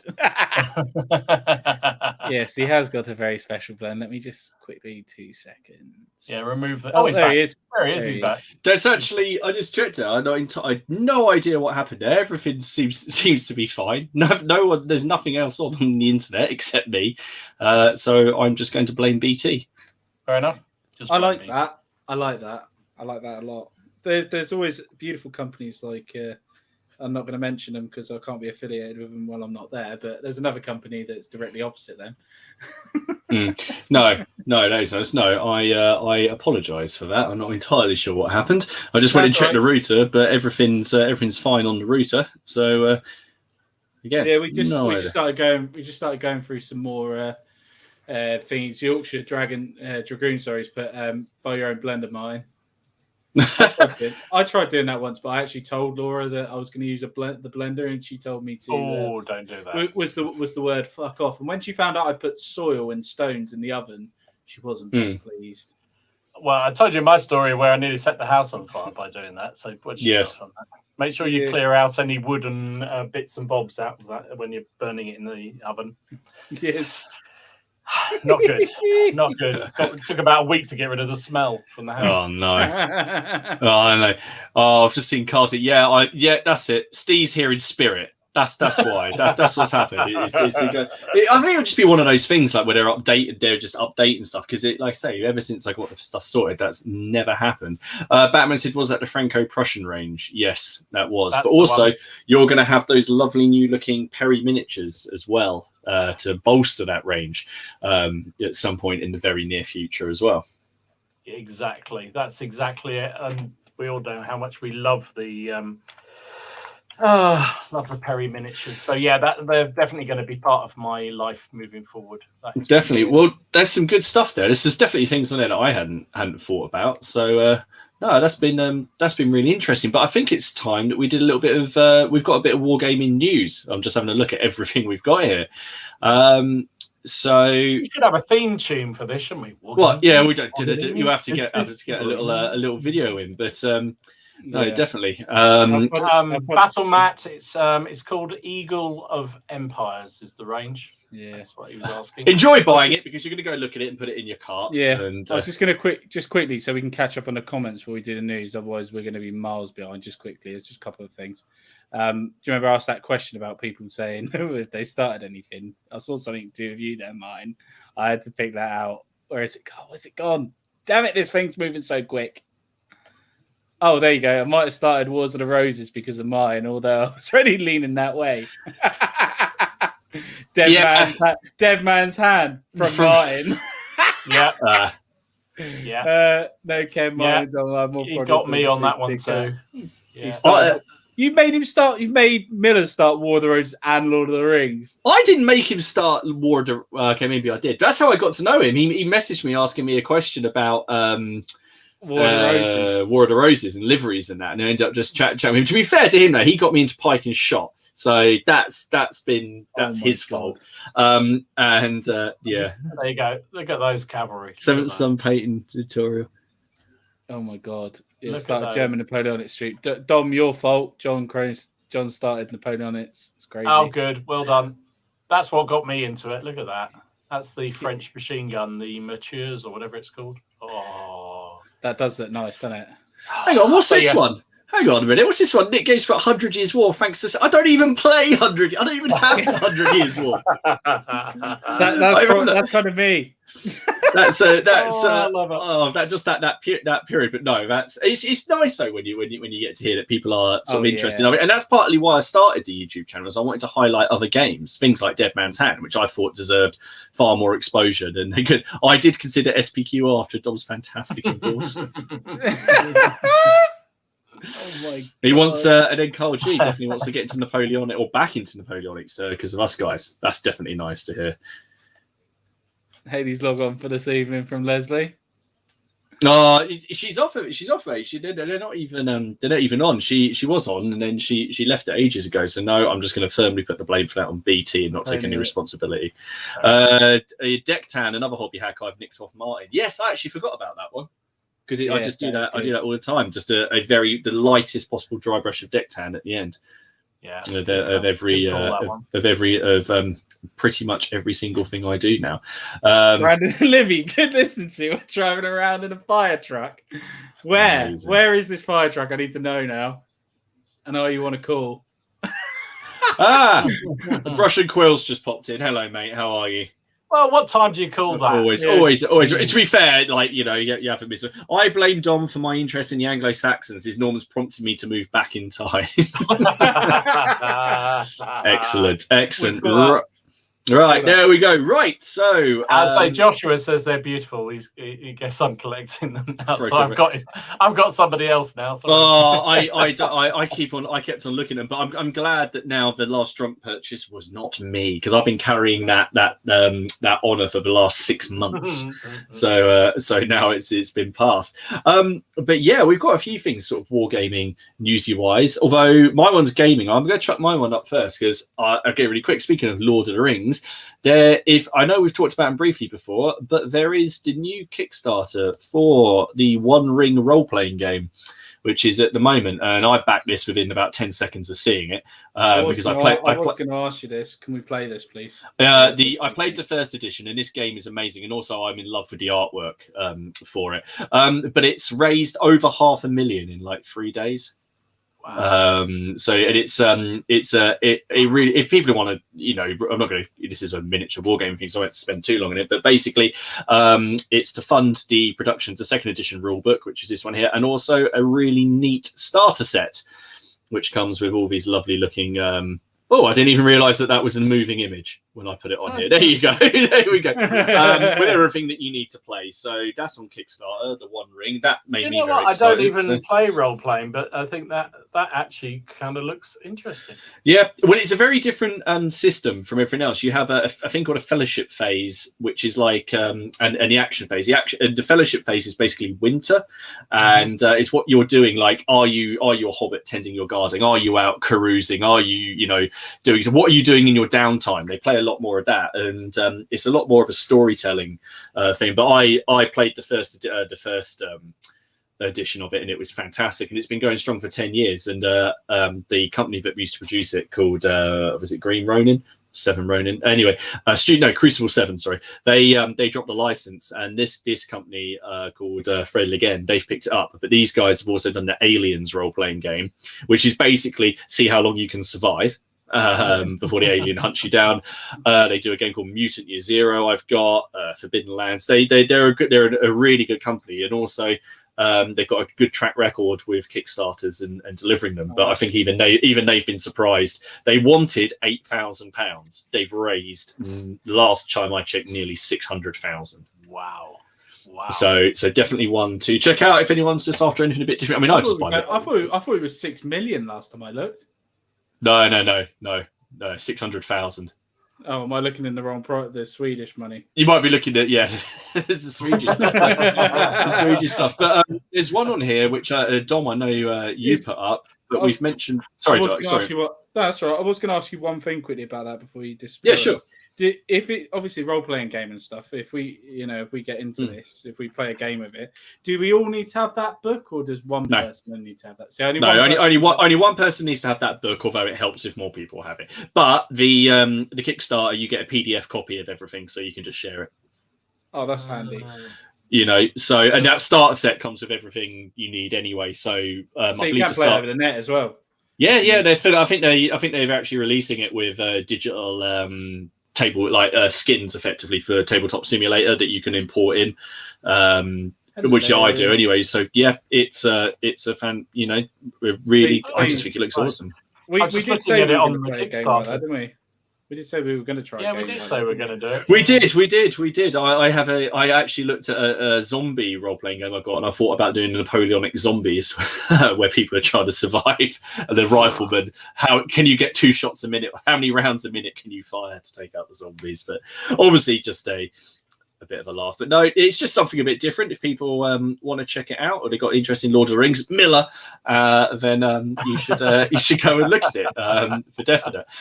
They're also, I should say as well, it's completely based on the novels. It's not based on the movie at all. It's entirely Tom Bombadil. Oh god, yeah, Tom Bombadil. But Dom, can you talk about these? Because I'm very excited about this stuff. So yeah, I mean, I think we talked about the various things that Wargames Atlantic are working on, and so this is, as it says here, up for pre-order. So these are Prussian reservists. So I don't know whether is that the same as the Landschnicks. I don't know. Not Landschnicks, Landwehr. Landwehr, same as Prussian reserves. I think they probably are. But so this is the thing they've been talking about for a while, doing these big box sets of multiple line figures, and then you buy your own commands to fit in with them. So I guess I know there's a lot of people who like playing Prussians. Personally, doesn't do a thing for me, but that is a really good way of getting multiple units of a Prussian reservists to get into your army and bolster out your army, particularly if you're playing that, I guess 1813 to 1815 is the later period. But they do look neat. And apparently, they're looking at scale, they look really like they fit with pretty much everything. Yeah, I saw someone, I saw it next to a Perry's. One of the riflemen next to a Perry's rifleman, and they're almost indistinguishable scale-wise. So they will match then. They're not as small as the Victrix stuff, because Victrix is a little bit smaller, isn't it? Yeah, a little bit. They're a little bit tinier, but they definitely fit with Perry's. I think they're not bad scale with Warlords. Yeah, so, they'll fit them. They should fit well. Yeah, no, that's pretty cool. I like the idea of how you get to choose your own command, so you can go to whoever you want. You might even get like a niche gaming company. So if you're like at a games day when they eventually comes back and stuff like that, you might be able to pick up a unique command and things and do some really cool stuff. I think they decided. They said this was their method of doing it because they didn't want to fixate on like Warlords obviously do everything based around black powder, so all the battalion sizes are that size. But if you don't play black powder, it's a bit of a pain in the ass because 24 figures might not necessarily fit. So they've said you can do. I can't remember how many. It's quite a large number. Can you remember how many is it? 60 in a box, something like that. It's a large something number. Like that, yeah. It's a large number of figures. So basically, only seen from Victrix, really, yeah. You could just buy a couple of command packs and build out your arm, so you could have 30-man battalions if you wanted, or whatever it is you want to do. So I think it's quite a cool idea. No, that's it. And this is the thing, War Games Atlantic moment. They seem to be just like coming in strong, don't they? With you get free, you get 3 battalions out of it if you did 24s. Yeah, exactly. 3 lots of 20, and then you buy 3 command groups. You've got for whatever they are. Warlords, you can get 6. You only get 4, don't you? But it won't matter. You get Perry's for the same price, but you'd end up with 3 battalions for whatever. How much are they? 25? Are they? Something like that. 22, 25 quid. Something like that. Good value. I see, and then you can see it's here. Like people look more Germans for Dom. Carl, I need those reservists. More Germans. I'm sold already. You can see here. Russian quill raises a good point. Potentially good as cheap generic Napoleonic soldiers for people who aren't too fussed. Yeah, potentially. If people just wanted to, just bolster things out. Again, you could stick them in the back ranks, I guess. Hanoverians, they might be actually looking at him. They wouldn't do too bad as Hanoverians. No, not with those hats. They wouldn't, would they? Because you talk about troops on campaign, and they'd just be wearing whatever they could possibly get their hands on by the end of a campaign. So are they one-piece castings as well, or are they? I think the heads are separate. Yeah, I think the heads. Well, if you got that means you probably got 2 lots of 60 heads then. Yeah, probably so. Wow, yeah, that would be cool. So you've got a lot of heads there, haven't you? They would. Do you know what? They would make some really good, like Shakos if you wanted to do some work on the front. If that's the case, you want to put an eagle on them. You could turn them into French. Oh, shut up. Right, moving swiftly on. Dom, why don't you take us through some of the other bits that you popped up here? Some other bits and bobs I saw that I thought that talking about sort of scruffy uniforms. What about these fellas? What do you reckon to these? Would anyone buy these? This is Steve Barber. Yes, I quite like those. You see, I don't know whether they show up terribly well, but a couple of them they've got no shoes on at all. So you could do deserters or something like that. You could have a group of deserters or wagon or prisoners or something. Well, I say prisoners. They got muskets, prisoners. But no, I think I would. You could mix them in. Scatter a few across your battalions or on a command base could be quite a laugh. Yeah, I mean it's interesting, isn't it? I mean, I looked at them and I thought, I'm not sure I'd go. I mean, I'm always in for. I'm not bothered about doing the whole ceremonial units, and I always try and have a little bit of mud and dirt on the figures at the end of it, mainly because that's how I paint. But I just wonder whether that's going a little bit too far. I don't know. I'd be interested in people. I can't. If I did Peninsula, see, this is the thing. Obviously, I do most of my British 100 days. But if I did them, I can't see myself. I like them, but I wouldn't see myself buying more than 1 pack and then potentially putting maximum of 2 of them in a battalion. And then mix. I can't. It's a bit like certain casualty figures. You don't. I mean, I've got quite a lot, but there's some things that you only have a couple of to mix in. So but he's got some other good stuff, Steve, hasn't he? I have. Yes, that's the Russian musketeers with long greatcoats, which look kind of interesting. You don't have to paint any uniform at all, not even the trousers. That's just sort of Ken's kind of thing. That one. Look at that. You just pop it all over with a load of contrast paint, and they'd be done. Speed painting hack. Yeah. What do you guys reckon if I did a from a set assemble out of the battalion in a bag to paint in finish done? How long do you reckon I could do it? Do you reckon I could do a speed video on that? The question is, do you mean, do we want to see you try and do a speed video on that? And just, if you do it live. Yeah, maybe a live stream. Live stream. Speed live stream. Do you reckon it's possible to do it in a couple of hours? Oh, yeah. Yeah. Especially if you've got great 1 hour. You reckon an hour? Yeah. Are they in great coats? Yeah. Rattle can, dry brush. Done. Stick them on. If you can borrow Laura's hairdryer, then you can dry them off really quickly. Yeah, grind up some cat litter, you're done. You Ken. How about that one? This is like these. Another there you go. I like these. I've already got. I should have some of these on the way because he's got the cuirassiers in their coats, which is great. So I believe the heads can be swapped out, can't they? I think in this you can either have them as cuirassiers or as dragoons. And I think the eagle changes out as well. I think so. Very cool, very nice looking figure. I'm literally making some cuirassiers at the minute. Literally. Paul has hit that right on the head. He says that those Brits would be great as the deserters from Sharp. Where he goes after. Right. They definitely would. They definitely would make a very Paul's logo. Look at it. He's got Darcy. Yeah. Let's bring Ken's figures back. Let's compare. Where are they? Lost them now. Definitely. Definitely is him. Definitely. Brush and Quill says that people do charity paints. Ken should do that. Do you mean that people that? I can't tell if that means that you want you to do it for charity or you're a charity case and that people should just do your should just. Yeah. No, it's not bad. It's not a bad idea. It's like I did do a whole army of North Koreans in like 8 hours. I remember doing that on a live stream when I first started off. I got them pretty much finished in 8 hours. Yeah. You do see people take these projects on. They're often like trying to build. They do like a whole, I don't know what they're called, army box of 40k or whatever in 24 hours or something. You should just see how many of those you can do.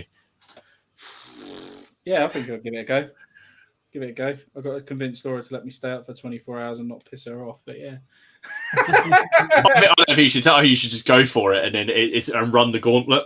Laura, I'm not going to bed tonight. Why's that? I'm staying up 24 hours. Got a charity live stream. Actually, that'd be quite entertaining watching, wouldn't it? Yeah, that's what I'm thinking. Saying, are you going to bed? Come on, shut up! You're making too much noise. Definitely. Where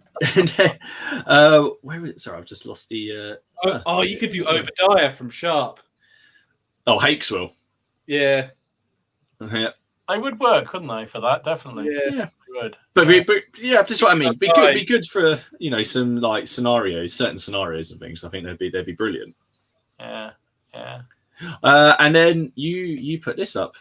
There we go. Yeah, so this was intriguing to me. So I don't claim to know an awful lot about it, but Warlords apparently, it's not actually Warlords. It's obviously this subsidiary or friends of Warlords, but they're launching an online version of Blood Red Skies, which kind of looks. There was a very short video on their Facebook page. If you're interested, go and have a look at.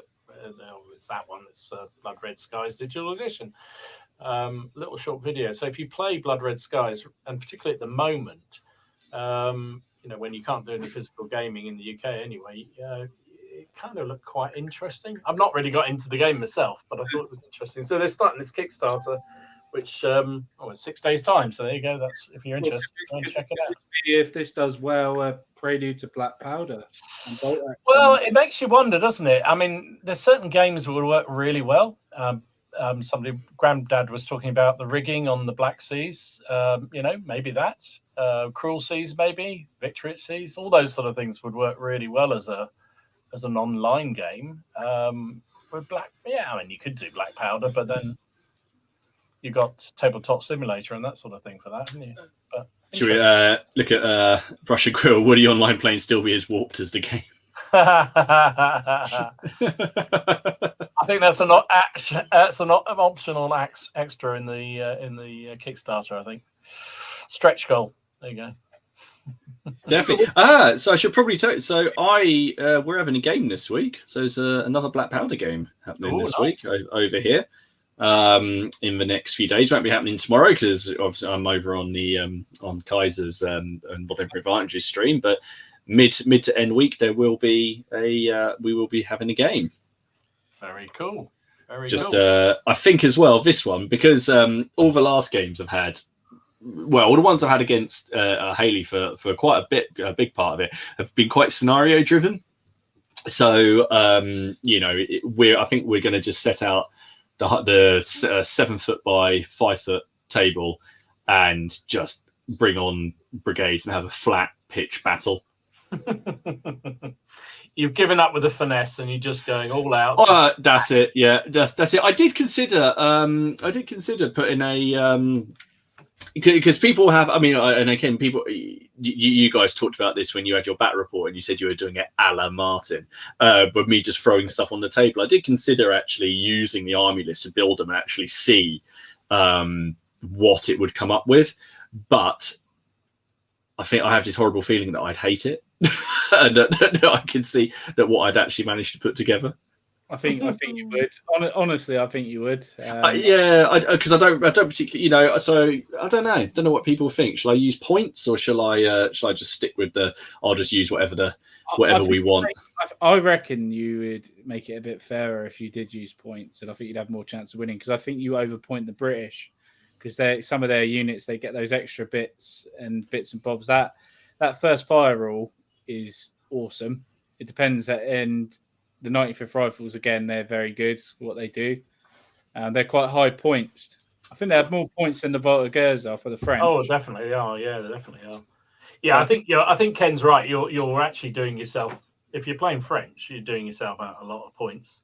Yeah, by doing it that way, because much as I know you don't like that kind of thing, but if you think most of the, can't think off the top of my head what black powder points to me is, but British infantry's got to be at least 50% more than a French. So if a French is 24, a British has got to be 30, something like that. No, the British line battalion is 39 and the French line battalion is 38.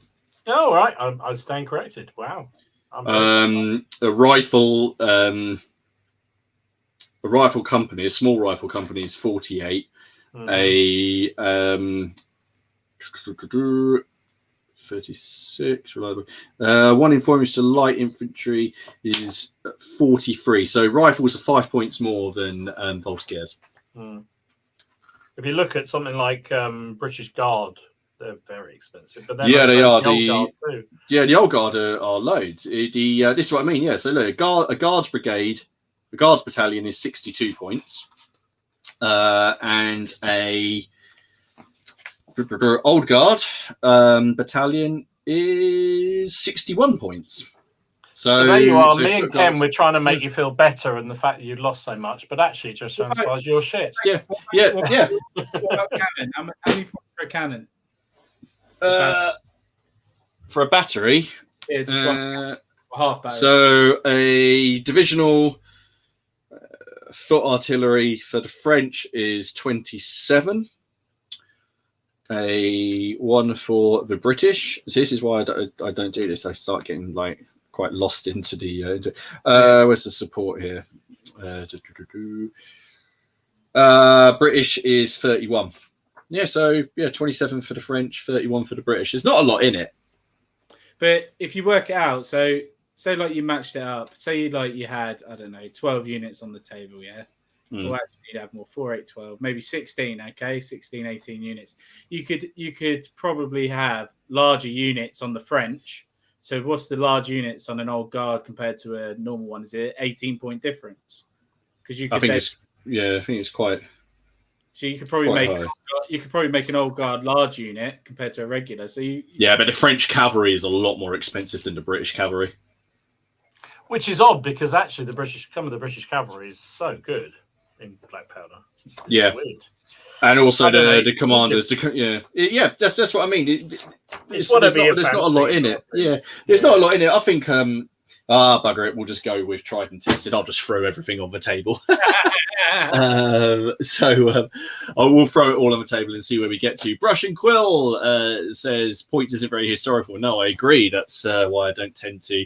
It's weird. It's just black powder and my Wars of the Roses stuff. I don't use points for. I think it's just because of the game, the black powder game, and Hail Caesar. Just to me, don't need points to be able to run it. Whereas if I was going to play, never mind the Bill Hooks or Lion Rampant or something like that, then I would use it. Shit like that needs it, doesn't it? I think the only thing is, I'd say, the reason why I tend to go for the points game is that I suppose because I come from the playing once a week or so down the club, and I don't want everyone to have a shit. I don't want to have myself to have a bad game, but I also don't want the other person to have a bad game because it's your own game, one game of the week. So I want to make sure that it's all going to be relatively even.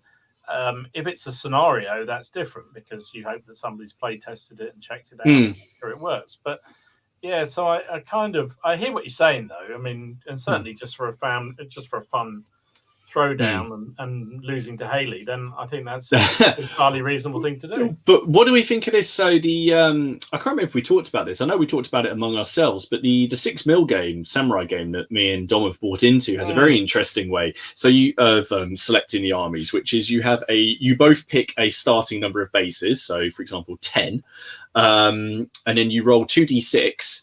And add that to the 10, and that's how many units you've managed to raise for your army. So I could be very unlucky and have 12 units turn up, and Dom could have 22 turn up. And then when you have that, you have a list depending on your clan and your class to actually then select those units from. Yeah. And then you have minimums and maximums and things like that. So that's quite an interesting system, isn't it? Because you could collect quite a large army, but you can't actually field it. You never actually field it. Yeah. Whereas on average, you're going to be fielding 17 to 18 bases, I guess. Yeah, and I guess in a way I could sort of see that working. I mean, I like that mechanic actually, and that's not to say I'm fixated by points games at all, but I do quite like the idea of it. But I guess with something like a 6 mil game, I feel that, by the time it only takes 5 minutes to set it up. Yeah. And if it was a shit game or it's rolling, everything's going really one way, you can just say, you know what, we'll call that one quits and we'll start again. Yeah. Whereas it's much harder on a big, game that's taking you an hour and a half, 2 hours to set the damn thing up before you actually move a figure on it. Yeah, but it is interesting. Brush and Quills just chatted up saying, how would you guys represent Sepoys in Black Powder? He was thinking about line infantry with no special rules. There is some special rules in there, like freshly raised, where I think don't they have to the first time they take a casualty they have to take a break test. But there's some that's the thing, that's assuming that you can apply that to anyone. I don't know if there's actually. Sepoys would actually.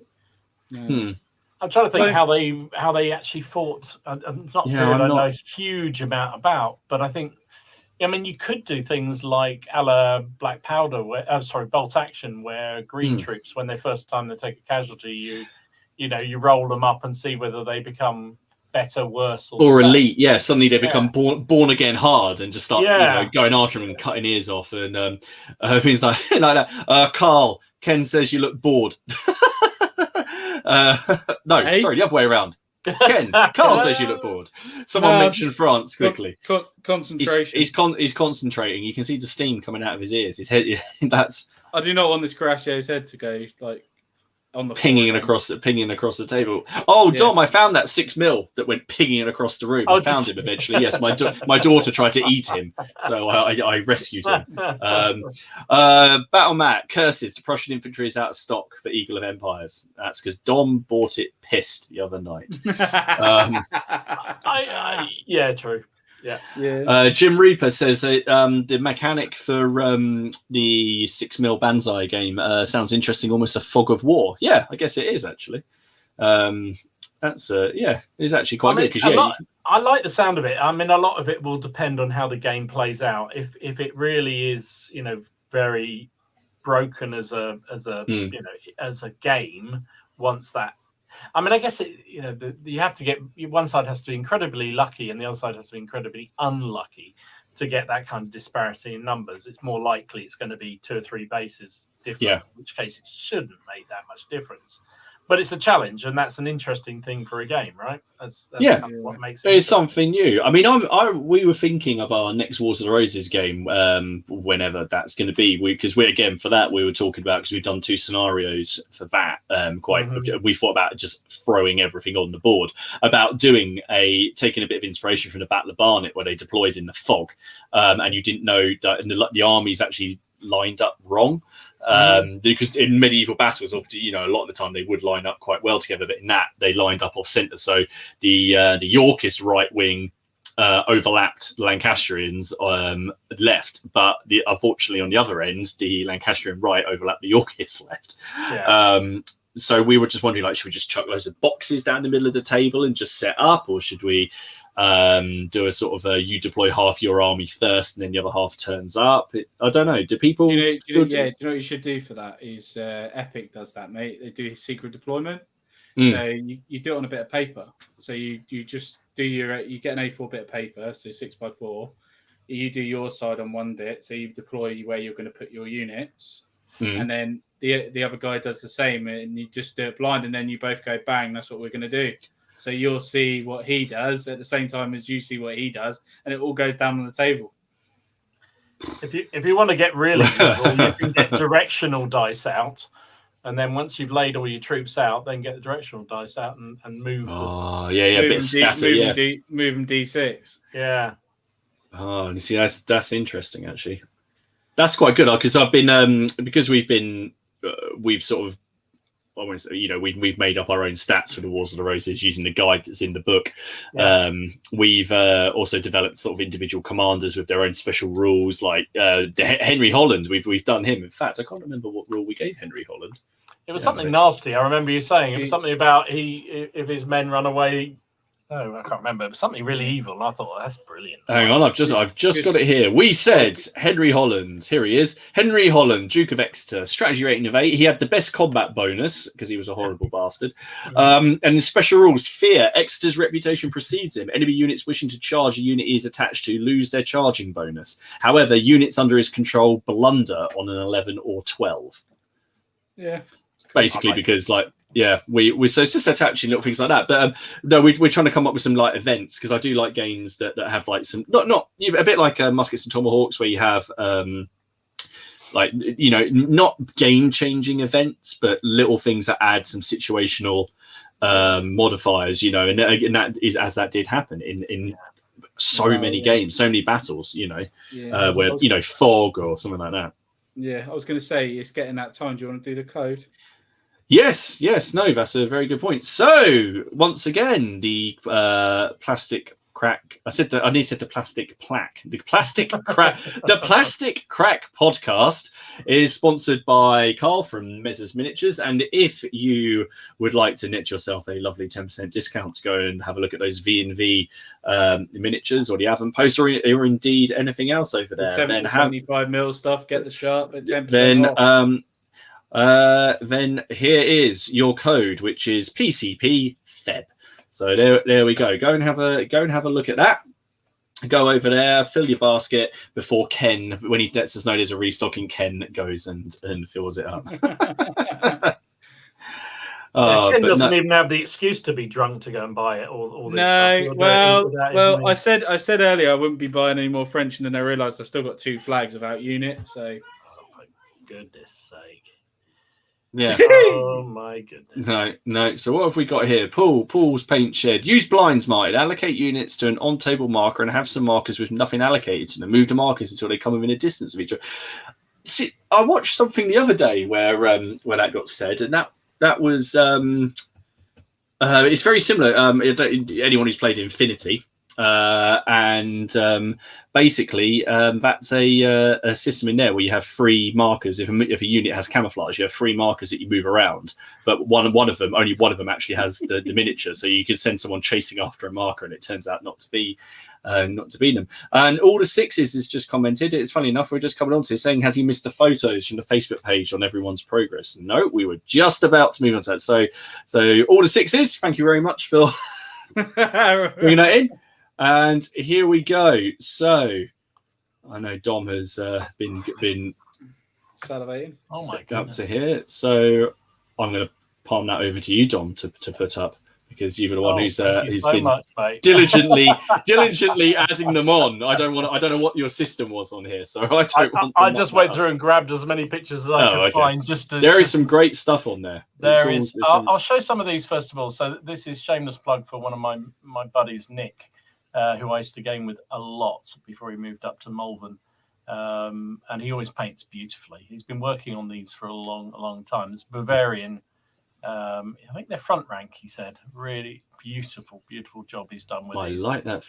do like that. I do also like that. I don't think I've ever taken note of Bavarian flags, but that's awesome as well. That checker is fantastic. So that's his infantry. That's his colonel leading. That's very nice. That's not a hand painted flag, is it? Please tell me. I don't know actually. I wouldn't have thought so. If that was, my God, sir, you would have got you would have got a standing ovation from me if that was hand painted. Yeah, really sweet job he's done on. Look at that colonel. Really good. That is really nice. So that was a plug for Nick. He does a fabulous job. I always used to say to him when we used to play a lot of ancients that just do the cloaks, because that's all you're going to see as they're running off the table. It's fantastic. I had a similar comment from Miller actually the other day, saying they're always, all your models are going to look the same anyway as they're running off the board. That'd be fighting to. Oh yes. Now these are the beautiful Claymore figures from our mate von Kettering. I'm sure everyone's familiar with Fraser and his channel. I mean, just awesome. I think he's only just started doing a few medieval. He's been doing about a month, I think. Just over a month, something like that. And he's done some cavalry. He did some. He's doing for Line Rampant, isn't he? Yeah. I think he's planning Line Rampant. They're really sweet. Do you know what? I've worked out why they look so good, because I could never do it again. It's because do you notice they got a really dark undertone? It's because he brings out from black all the colours. I haven't done that. I haven't done that for years. That's why they look. That's why they look like that. They black undertone, isn't it? And I think oh you're my right. God, don't they look good? They are nice. I love. I mean, he's really shown it off, but those bill hooks look amazing. They look brutal. They really do. So but obviously the edge highlighting he's done on there as well. Well, just to get the blade edge in, just looks awesome. I've got to admit, if I could paint that good, I would love a little bit of gore. I'd like a little bit of gore. I'm not going to lie. Just you are a heathen. These were Brendan, I think, post these up on the Facebook page. I want to say Scots Greys. Was you are right? Absolutely. You right. are. Yes, and they're British cavalry. I got it right. Yeah, they're red. He's done a nice job with those. Yeah. Yeah, some of them are red. They're red and blue. In fact, some of them are green as well, if you want to. Oh, for Christ's sake, what the freaking British on? Something dear to both Martin and my heart. Oh, yeah. Rocket. Yes. Yes, so that was Tony Phillips put that one up. If you want to laugh, play with a rocket in black powder. You won't hit anything, but it's a funny old you thing. hit your own men, actually. That's fair comment. And now I'm trying to find who did the. Oh, here we go. Matthew did these amazing 6mm. You see these? Yes, mate. Yeah. There's like little diorama on it. Really, really sweet. Wow. As somebody who is struggling to do their samurai, it gives you hope, Dom. It gives me a little. Well, it doesn't actually. It crushes what little hope I have. I look at those and I go, I can see they've got belts and everything. It's like frigging hell. So really, really sweet. You need a magnifying glass, don't you, Dom? Get you one of them. Do you know what? In all seriousness, I remembered I had. You remember those? I can't think what they're called. The things that the frames you stick over your head with the spotlight sticking down, and I think I can't remember what it's called now. The detail thing, and I put them on, but they're so flipping heavy that they're kind of constantly putting my head forward. You want what I've got a set of? I've got watchmakers ones because my granddad, he was a watchmaker, so I've got his watchmaker glasses. So they're perfect. That's what I need. I need something like that because the ones I've got are just so flipping heavy. I just bought them on eBay and they're not eBay, on Amazon, I think, and they're just too heavy. If you jump from 6mm and you put up what Carl's working on, Carl is working on a bust of Tamerlane. Yes, sorry. So you go from 6mm to Alder mill, and it's I don't know. Have you guys ever worked on a bust? Have you ever sort of taken one on? No, I'm going to take the 5th on that one, mate. Yeah. Do you know, they scare me because I look at that and I think that is such a lovely model, and I know I think we talked about this, Martin, the other day. Where it sort of doesn't leave any room for hiding any imperfections at all. You've got to do it really, really well. Mm. You know, on a 28mm, 15mm, 6mm, you can have a little bit of sloppiness, and it doesn't have to be absolutely perfect unless you're a Von Kettering or a Nick Brown or something. But that sort of thing, you have to be perfect, because otherwise it's so obvious. The only one I'd be tempted to do would be Boney. So I'd be tempted to do Boney, but it just never really. The heck is that noise? What is that? Oh, it was Dom. Sorry, that was me. I've got my water pot here, and I'm just washing my pot. I thought Thumper had come. I was like, where's... What the fuck is going on? No, yeah, because I don't Boney. know. Bus never really appealed to me. You haven't done Napoleon yet, have you? No, he gets to go last. He gets to go last. Last done, first off, eh? I get two. I've got two of them. I've got him the Egypt one. I've got him in Egypt, and I've got him around that table. He'll be running off the table. Oh yeah, no, that's the one. That's the one I've got. Isn't it?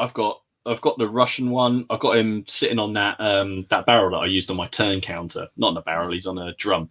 I keep on meaning to chat to the guy who sculpted that. Actually, I can't remember where that's sold now, because I quite want another one, because I've got another use for it. So I'll have to find out. But that's on the turn counter. So there's plenty of Napoleons. Horse? Can you get him on a horse? Yeah, you can get him on a horse. Yeah. Perry's got him on a horse. Have they? Yeah. I must be being blind. Yeah. Perry's have him on a horse. But no, bus wise, yeah, I'd probably do Napoleon, but then I don't know. I can't believe how long. To be honest, Napoleon for me were only meant to last bloody in October. What are we now? February? You started him in September, though. yeah, halfway through September. No, the last week of September I started him. No, you didn't, because you come down here in the second week and you painted a battalion. Did I start him in September? Yeah, because you came here in September and you painted a battalion. So really? Yes. Hell, I've been doing them that long. Yeah. Wow.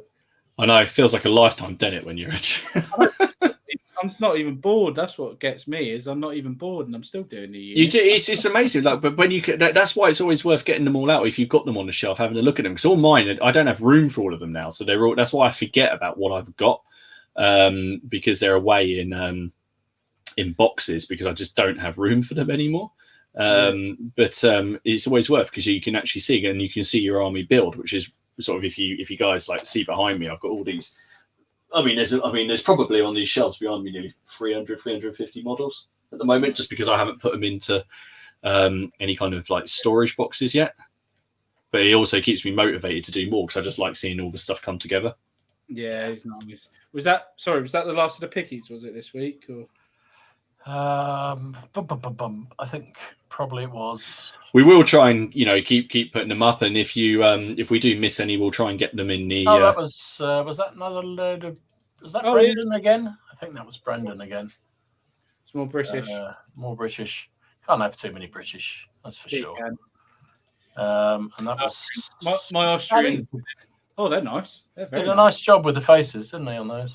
I like what he's done with the definitely. Trousers. They're Warlord ones, aren't they? Warlord plastics. I've started trying to do some patches on stuff that I've done as well, but I need to work on it a little bit. Jesus, that looks well good. Yeah, done a really good job with those. Here you go. Here you go, Ken. There's the Perry. There's Perry mounted Napoleon. Oh, yeah, of course he is. Yeah. There he is. I don't know who. I didn't check who the other chap was, and then you got the Marmaluke there with him. Oh, that's the other thing I've got to do. I've got to do those Marmalukes. I forgot all about those. I have to go and buy them. I really want to just have that really colourful unit. I really only looked at them because when we did that thing at Christmas, I just wanted Steve to paint that drummer. I really wanted him to have to paint that horrible drummer. It's see what we can do. But we have missed our World War II colleague tonight. We have indeed. We definitely have.